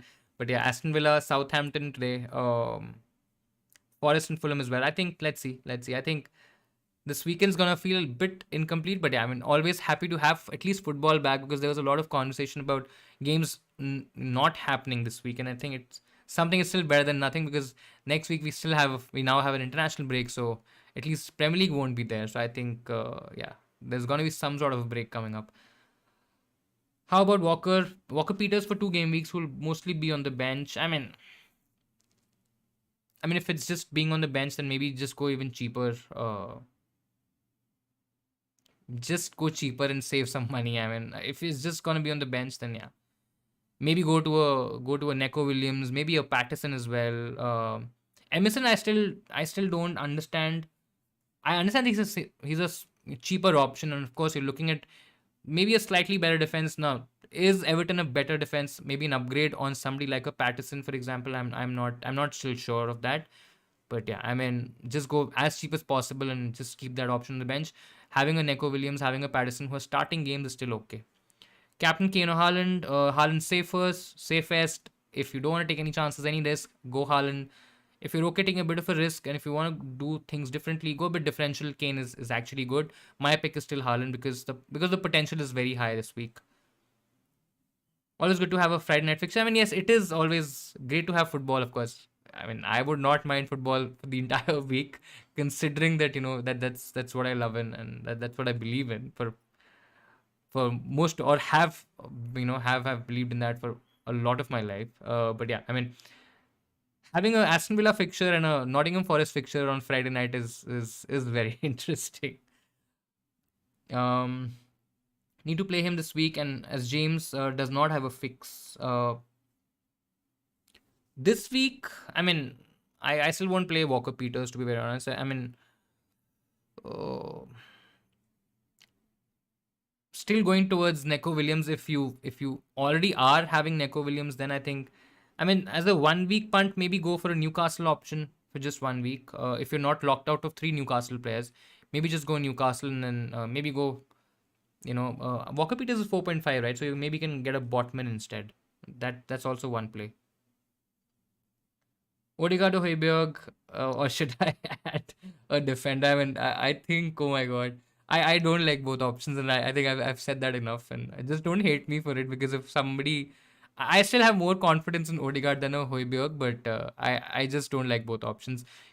Add a defender I mean, if you can, Trippier, Cancelo, Royal, KDB, Odegaard, Gordon. I just don't like these options to be honest, and yeah.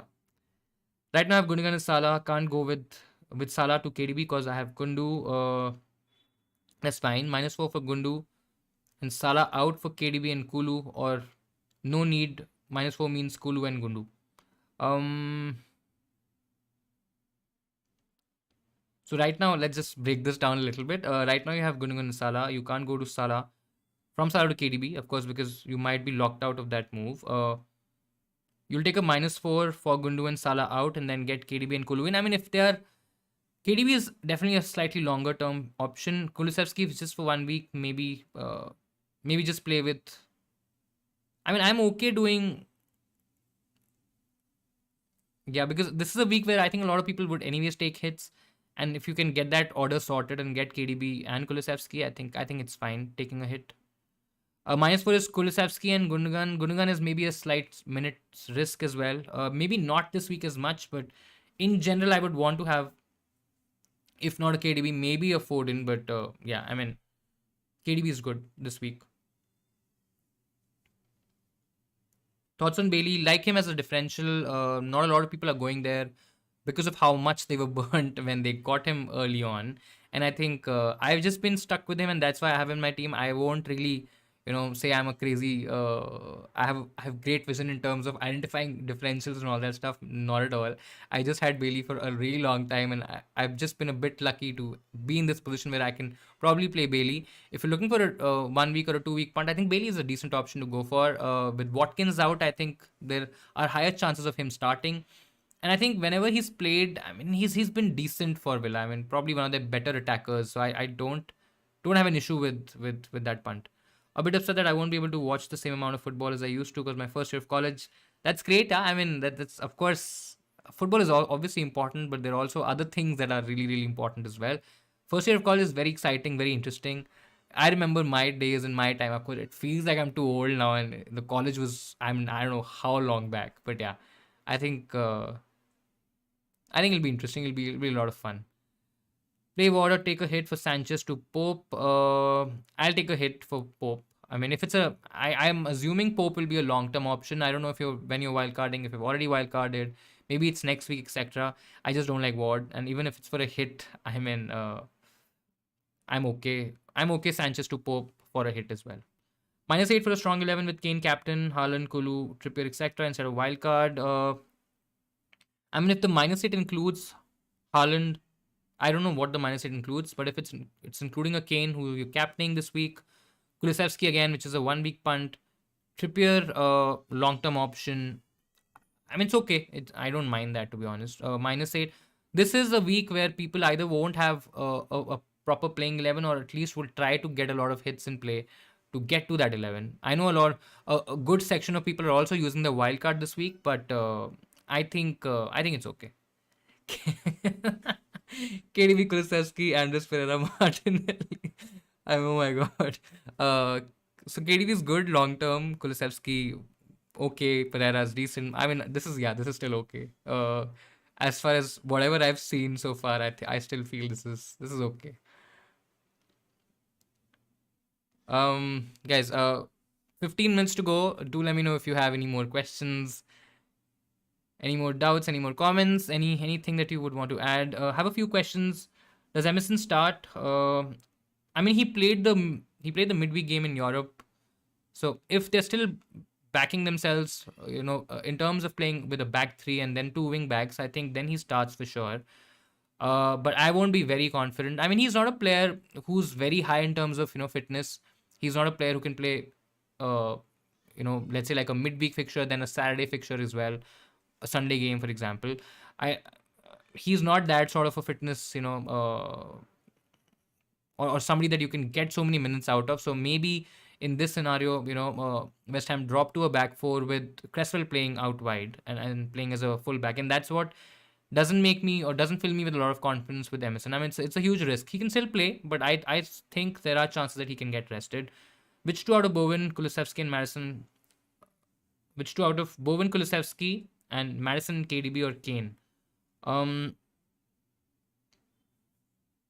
mean, if I had to go for two options, I would definitely go KDB and Madison, if that's possible. I think that's possibly the best combination to go for.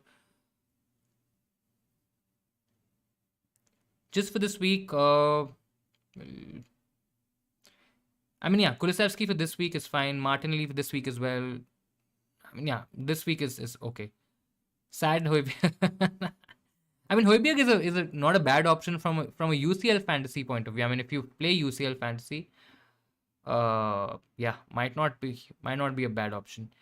Bailey and Coutinho start. Is that a confirmed thing? Yeah, Son's not starting as what I've read. Perisic is starting over Sessegnon.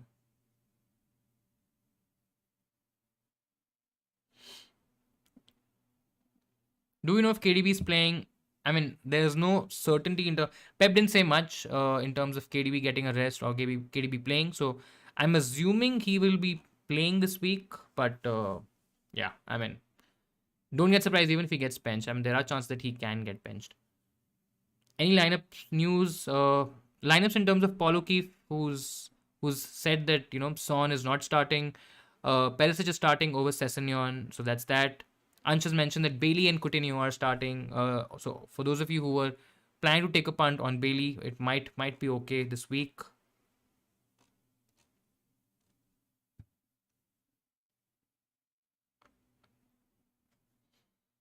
I should start Sufal over Williams, right? Especially considering I have Pereira and Mitrovic. I mean, yeah, Sufal looks like the ideal play here. Isak or Mitrovic for a free hit. I think on a free hit, both options are good. But if I had to choose one, I'll probably go Isak. Bailey and Coutinho reportedly starting. Yes, that's what I have also read. Good for us. I mean, if they're starting. But if Bailey and Coutinho are starting, I think Bailey will play as either does he play wide or does he play as a second striker. I think he should play as a second striker, considering that Coutinho will drop into that creative sort of a role in midfield. I have no bench if KDB doesn't play, but that's okay. I think he still gets featured for sure. He features in the game, though Man City still have a lot of options. But I think he starts this game. I just have a gut feel about it. Have been wrong though before. A lot of the forums, a lot of the fan forums, even Alex and Luke, who do predictions every week, and if you guys do follow them for Man City news, at least on Twitter especially, I think they've also mentioned that they are expecting KDB to start. So let's see. I still feel that he starts this week. Top five defenders for this week. So if Perisic is starting, I think it'll be Cancelo, Trippier, Perisic. That's definitely going to be top three. Then it kind of gets very interesting because we don't really have a lot of other options to go for. I would possibly say Arsenal defender as well, but the game is at home for Brentford, and I mean Arsenal can concede, so not very confident there. Maybe doubling up on a Newcastle defender, maybe even doubling up on maybe not on Spurs, but yeah, I mean Williams against Fulham could also be decent. Still don't trust the Villa defenders, so I think those would be. I mean Trippier, Cancelo, and Perisic are definitely top three. Then it'll be probably maybe a Sufal, for example, or even a Williams. I think, or else if you don't trust Sufal enough, then maybe doubling up on Newcastle defense.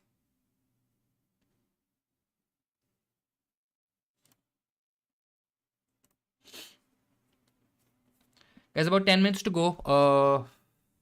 So let's just wrap up. I'll just also quickly check my team in terms of our playing 11 in terms of our captaincy. So our captaincy is on Haaland. Vice captain is Jesus. Don't want to captain De Bruyne.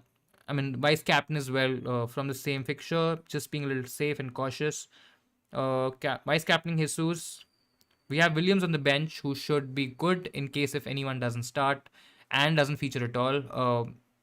But I think all these players that we have in our team, I think all of them start this week. And I'm pretty certain, pretty confident in terms of I'll at least have 11 players playing, even if it's from the bench. I think we should be good. But yeah, very very interested, very excited to see how many people. What's the statistics in terms of people using the wildcard? I think it's gonna be very. There are differential players already from the wildcard draft here, and I think that would be very interesting to see.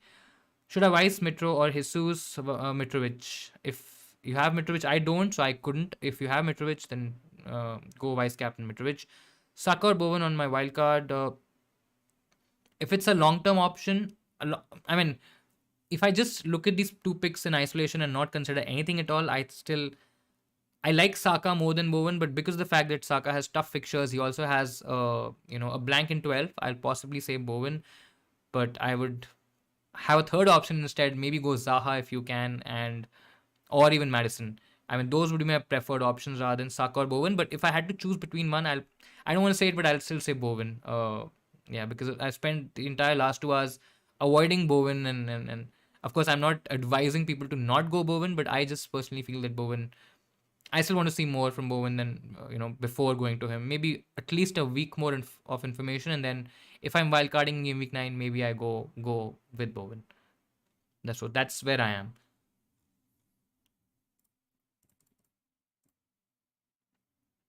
Yeah, I see a lot of. In fact, I see a fair few amount of people who've gone for Gordon and Bailey also on a wild card, which is actually very interesting because that is definitely not the template. It's of course breaking away from the template. You already have Madison and Zaha. If you already have Madison Zaha, then go Bowen. I mean, because the fixtures, I mean, you target Bowen, and that's very. I mean, I still don't like that midfield of Madison Zaha and Bowen together because it kind of maybe locks you out of that premium midfield spot, considering that there are a lot of options to go from in that. I mean, Son, when he comes to form, can also become an option, right? So we shouldn't forget that. Of course, right now he's not relevant maybe to the conversation, but you have KDB, you have Salah, you have Son, you have Fernandes, you have Sterling. So there are a lot of options to go there. But yeah, I mean, if you're okay with that, with letting go of that premium spot, considering that you maybe have Kane in your team, then go Bowen. Great guys. 5 odd minutes to go. Hit like, guys. Hit subscribe if you've not subscribed to our YouTube channel. We do these streams on a weekly basis. Of course, there will be a sort of a break coming up because of the international break, but we've been doing daily FPL content since the start of the season, and there's a lot of value, that a lot of information that we kind of churn out on a weekly basis, and I think it'll be really, really helpful for you guys.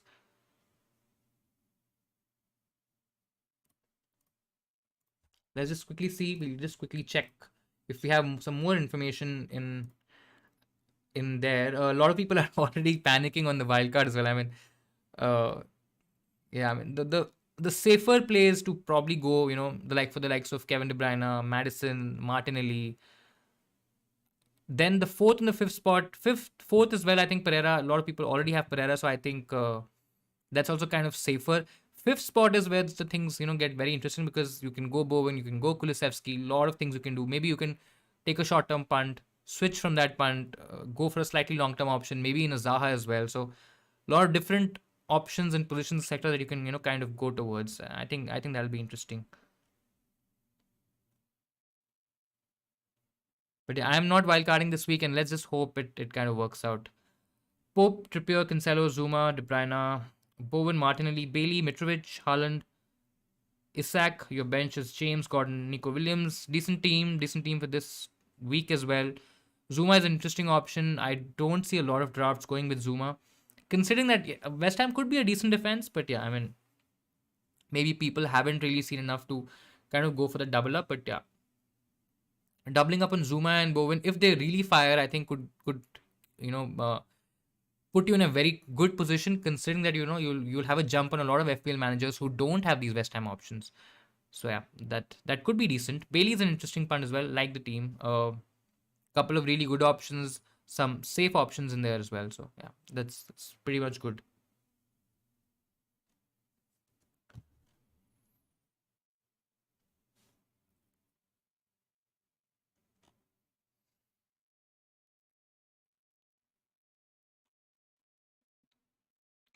Should I place Bowen with Zaha or Madison? So if the long term play, I mean, if you can afford, which I think you can, if you can afford to bench Zaha, and if you're looking at a long term option, then I think Zaha is good. I like Zaha, to be very honest. I like him more than I like Bowen. But yeah, I mean, if you want to play with a certain player this week, and if you are targeting fixtures, then it's Madison. But I generally like Zaha as an option. Soufal or Cresswell, I think it'll be Soufal. Cheaper. I think both of them are nailed. Cresswell has just returned from injury. I think both of them will play.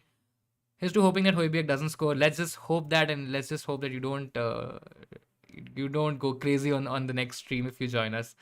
Free hit draft: Pope, Trippier, Cancelo, Perisic, Saka, Martinelli, De Bruyne, Pereira, Kane, Haaland, Mitrovic. I mean, it's a pretty much template sort of a team. But I like Zaha, I like Perisic. I think they're good options this week.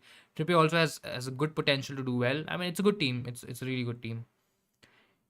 Bailey playing chances. I think Bailey is starting, like from whatever sources I've read. Bailey is starting along with Coutinho. Kane, Foden, or KDB, Mitrovic. If it's just 1 week, then Kane, Foden, long term, KDB, Mitrovic. Soufal or Cresswell, irrespective of price, considering set pieces. I mean, if you forget about the prices, maybe Cresswell is slightly better because he's on set pieces. There are potential for bonus points there as well. But yeah, I mean, I just probably would save that money and just go so far. Already have Cancelo, James, and Trippier. Need a fourth defender. Should I get 4.5 million just to fill and bank the remaining money? If yes, who should I get? 4.5 million, as I just mentioned, right? A West Ham defender is one option to go for. I think that could be decent. And yeah, four defender is actually a bit tricky. I mean, you can even double up on Newcastle if you don't have a Pope, for example. Maybe if you have one spot open in the Newcastle defense, maybe a Botman could be a decent pick as well. For Devansh's sanity for this week, I really hope that Højbjerg doesn't score, because I mean he can get the odd goals, and it'll just be absolutely crazy. So yeah, hope it's a 4-4 in the Arsenal versus Brentford. I mean, it could be a high scoring game. Brentford have looked really attacking. Raya saving 1 or 2 penalties, Tony scoring a hat trick, Gabriel. I mean, that's just a bit too much. They're just putting optimism as well out of the window. So yeah, Saka or Bowen this week. For 1 week, it's Saka. Slightly long-term picture. Not convinced with Bowen. I'll probably look at Madison and Zaha instead. But for just 1 week, it's Saka. Isaac, Isak or Tony. Can't choose. Both are good options. I like Tony, and I possibly would stick with Tony if I had him on the wild card. But if you just want to go a bit safer, Isak. See, we've not seen enough from Isak to make that judgment about him being a great option all of a sudden, right? It's more of a shot in the dark with a possibility of rotation when Wilson comes in. So if you feel that all of these issues might make you make another transfer down the line, then just possibly go Tony. Tony can still do well. Brentford have been really attacking. I know the fixtures are quite tricky, so if fixtures are huge priority for you, then maybe go Isak. Otherwise, I would still say Tony is better because he's a more known player at the moment. Going with Gordon over Højbjerg. Cheers to Everton Holland, guys. Let's just hope that happens. Haaland Kane captain. Haaland safest. Kane slightly trickier if you are going the differential route. I think Kane could be a great option this week, but my pick is still Haaland. I'm not predicting anything for any match because I know whatever I say, the opposite is gonna happen in my team. That happens sometimes in FPL in football, where you do predictions and then suddenly you curse your own FPL team. And yeah, I mean, let's just hope we have a good week, guys. All the best for this game week. I hope you've gotten the best possible teams you could, and you're happy with your team. I think that's most important at the end of the day. And do watch matches. Do check out our channel as well. We will be, in case if you miss these matches, we will be doing updates, etc., in terms of breaking down the whole game week. It's a smaller one, so it might not be that might not take that long as well. But I think it'll be interesting to see these fixtures, how they play out, getting into the international break where a lot can change. And we might be left with certain dilemmas which we're not even anticipating at the moment. It's deadline, guys. All the best. I really hope you have a great week in general, great week in FPL as well. And yeah, of course we will be taking a small break because of the international break, but I think after all this chaos that's been happening, I think a break is well deserved. Though we already kind of got a sort of a break last week, but yeah, Captain Kane got it down. Let's just hope that.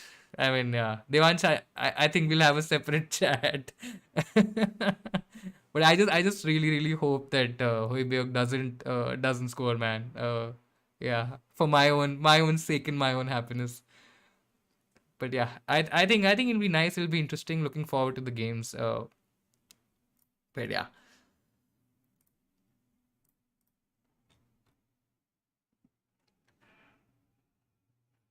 that's okay. I mean, see, Isak over Tony is not a bad pick. I still like Tony, and I know it's maybe not a popular opinion.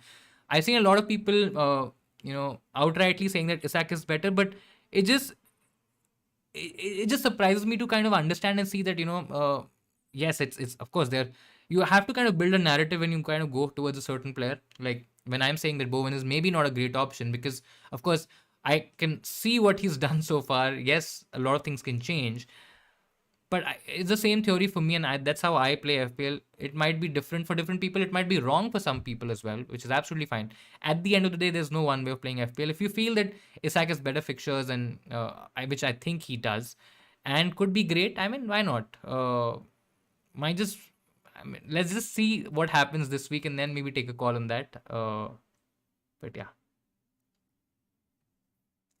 if Sufal scores 2 goals and gets a clean sheet, I will actually. Yeah, let's. I mean, let's be very honest. I don't think so. Supal is gonna gonna get. I mean, I might just curse, or might just curse. The player or West Ham or I don't know who, but yeah, I mean, Sufal scoring 2 goals is gonna be absolutely crazy. Yeah. As far as my luck goes, a bench fodder player. That's what happens, right? I mean, I remember this with Bailey. I think the week that I didn't have him on in my playing 11, which was no, I don't think so. He's hardly done anything. But I think yeah, against Man City, I didn't have him. Yeah, Man City was that game where he scored. I mean, what a goal! You wouldn't expect that against Man City. Of course, Aston Villa did play well. Man City did kind of struggle to break them. But yeah, I mean, that was very, very frustrating. And that really happens where, you have certain players. Maybe sometimes you feel that a great FPL option, maybe let's say like a James, for example. I think James is maybe an extreme example, but you maybe get what I'm trying to say here. Certain possible, options in FPL, which are great options, but maybe have a very tough fixture, maybe against a Man City, for example, and then you might just bench them and they might end up scoring. I think this happened a lot with Suchek. I think yeah, Suchek in that season where he was absolutely murdering people, absolutely killing FPL managers with all those big hauls. And I think most of FPL managers had him on the bench for majority of the times. And I think that does happen a lot. Pope, Trippier, Cancelo, Neco Williams, Madison, De Bruyne, Martinelli, Pereira, Haaland, Mitrovic, Isak. Not a question about it. That's okay. That's fine. I really don't think so. It's a bad team. Let's just hope Newcastle keep a clean sheet. I mean, I'm okay if Trippier gets an attacking return and not a clean sheet because I don't have Pope. But I mean, yeah, Bournemouth could still score. It's an away game though, which kind of makes me think that maybe Newcastle are a lot stronger for a clean sheet here. But it's a solid team. I still feel you can do really, really well. Don't say it. Yeah, I mean, yeah, that's okay. I'd still, as I'm saying, right, I don't think so. It's a bad team at all. Haaland, Mitrovic, Isak. It's gonna be a template option or a template, set three, where I think Tony can break that template. I don't. It's just interesting to see how things change in FPL, right? I mean, I really want to see Jesus's ownership as well. Of course, right now we might not be able to, but I think it'll be interesting to see how many people still own Gabriel Jesus in this week. As far as if it's Dominic Solanke, I mean, come on. The script is maybe written for a Dominic Solanke to take off that clean sheet, right? That could happen. That could happen. Absolutely. What are we thinking of this free hit team? Pope, Cancelo, Perisic, Trippier. I think it's a decent backline. Martinelli, Kulusevski is really, really good for 1 week if he starts. Saka, Bernardo is still somebody that I'm not 100% sure on or confident of. I still feel that. I mean, yes, he's also a streaky player. He's given us those hauls, somewhat like a Gundogan. Maybe not a Gundogan exactly, but I mean, I just don't see enough potential right now. Let's see. Let's see. I'm maybe not just convinced about him. Rest looks pretty good. Haaland, Jesus, Kane. I think that's a differential try on itself because I've not seen enough or a lot of teams where people have gone for. I've seen teams where people have a Haaland, Kane, and maybe a Mitrovic, but I've not seen enough teams with Haaland, Jesus, and Kane. So I think a lot of people on the wildcard, even if they were on a wildcard, or even if they had these three options, I think on a wildcard they would have changed that. So Jesus 73 is still very high. I mean, it's still very, very high. But I think a lot of these would be maybe casual teams, maybe teams which are not even playing anymore, and would have just stuck with Jesus from game week 1, or maybe when he started scoring, and now they've stopped playing and all of that. But yeah, I mean, could be a lot of those people as well. At least in the top 10K, I think there'll be a lot of people who've used the wildcard this week and have gotten rid of Gabriel Jesus. If you did Kane captain, loving it. Yeah, I mean, yeah, a Kane captain. It'll be nice to get rewarded, right? When you have a differential captain, especially if Haaland blanks, I think it'll be really, really good. Of course, not from I don't say that because I have Haaland captain, but I mean, are we really gonna gain anything if Haaland does score as well? His effective ownership is maybe going to be about 160, 170, if not higher. I mean, I don't think so it's going to be higher than that, but yeah, I mean, there could be a fair few who might punt on a Kane. Don't think so it's going to be high for a Jesus because a lot of people probably would have sold him as well. So yeah. That backline forward line of James free hit. I mean, yeah, that's quite good. Let's see. Let's see. I really, really hope, James, it works out for you. But yeah, really wanted to go Kane and Haaland, but need an easy way. I mean, that's the problem, right? KDB just gives you that flexibility of getting to a Salah, getting to a Sterling, for example. I've not seen enough people talking about Sterling. Of course, I understand that it's Graham Potter, it's a different manager. Things might change. There might be some other options that might come in. Sterling might not be the best player of Chelsea in attack. I still feel that he's been the best for Chelsea in a very average attack so far. But yeah, I mean, it just gives you that flexibility. You can even go to a Son. I know nobody would even. I mean, not a lot of people would probably want to take a punt on Son right now, but maybe a few weeks down the line that might change as well. So just gives you that additional flexibility. Zaha on your bench, can't wait to. I mean, yes, against Chelsea as well, right? I if I had Zaha on a wild card, of course, who I would be benching this week, I would definitely play him against Chelsea.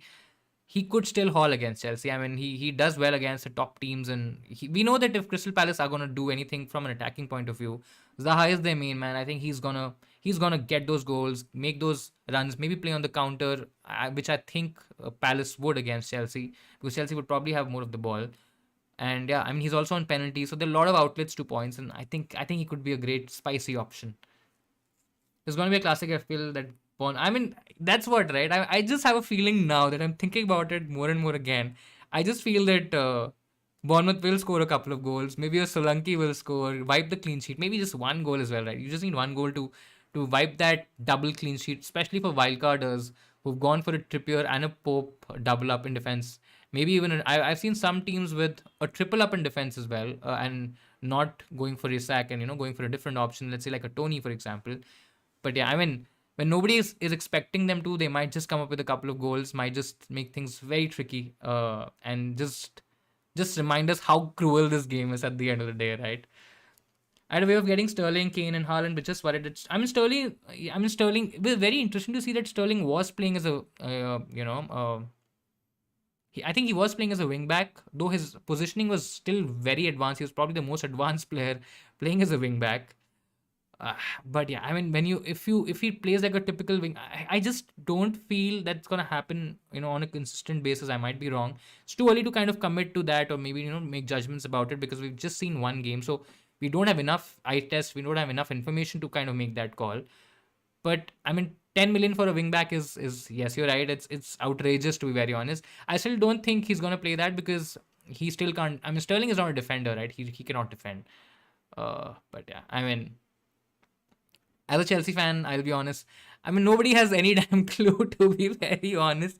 I mean, nobody knows what's going to happen. Everybody's making their own assumptions. The first game that Potter had in the Champions League, that was very interesting, in fact. But yeah, I mean, what's going to happen to Oba? I mean, I've hardly seen anyone talking about Aubameyang, which is, of course, fair. I mean, why would you want Aubameyang in your FPL team? But yeah, I mean, let's just see. I think there's a lot of rumors around Ziyech leaving. I mean, Chelsea fans, do let me know what's happening. I've already read that comment. We are playing like United of last season currently. I mean, yeah, I'm not gonna say anything to that, because I still have my doubts. Oh, I mean, of course, United has become a lot better from what we have gone through seasons for seasons. It's just not for a single season. But yeah, I mean, Chelsea will take time, right? It's a new manager, it's a new start, it's a new beginning. Players will take some time to get I say addicted. Will get some time to get adjusted to how Potter's game is. Might not be that difficult, because the system is a bit similar to Tuchel. Of course, in attack things might change a bit. In midfield as well, he still likes to play those three center backs with those two wing backs. So I think from that perspective, I think still a lot of it is going to remain the same. But I mean, yeah, Sterling the new Trossard. I mean, is Trossard still playing as the wing back? Because of the new sign they did, right? He might have. I mean, there was this one match, I'm forgetting which one was it. I think the last game only, where he was playing a little bit more, a little bit more advanced, more forward. So, I mean, yeah, but I mean, at least Trossard is still a lot cheaper, right? I mean, you're still okay if he can get something. Of course, Trossard is not going to get you clean sheet points, But and that's why you like Perisic, right? Because Perisic also kind of plays in that same role, is a lot cheaper, but gets those clean sheet points because he's a defender, of course.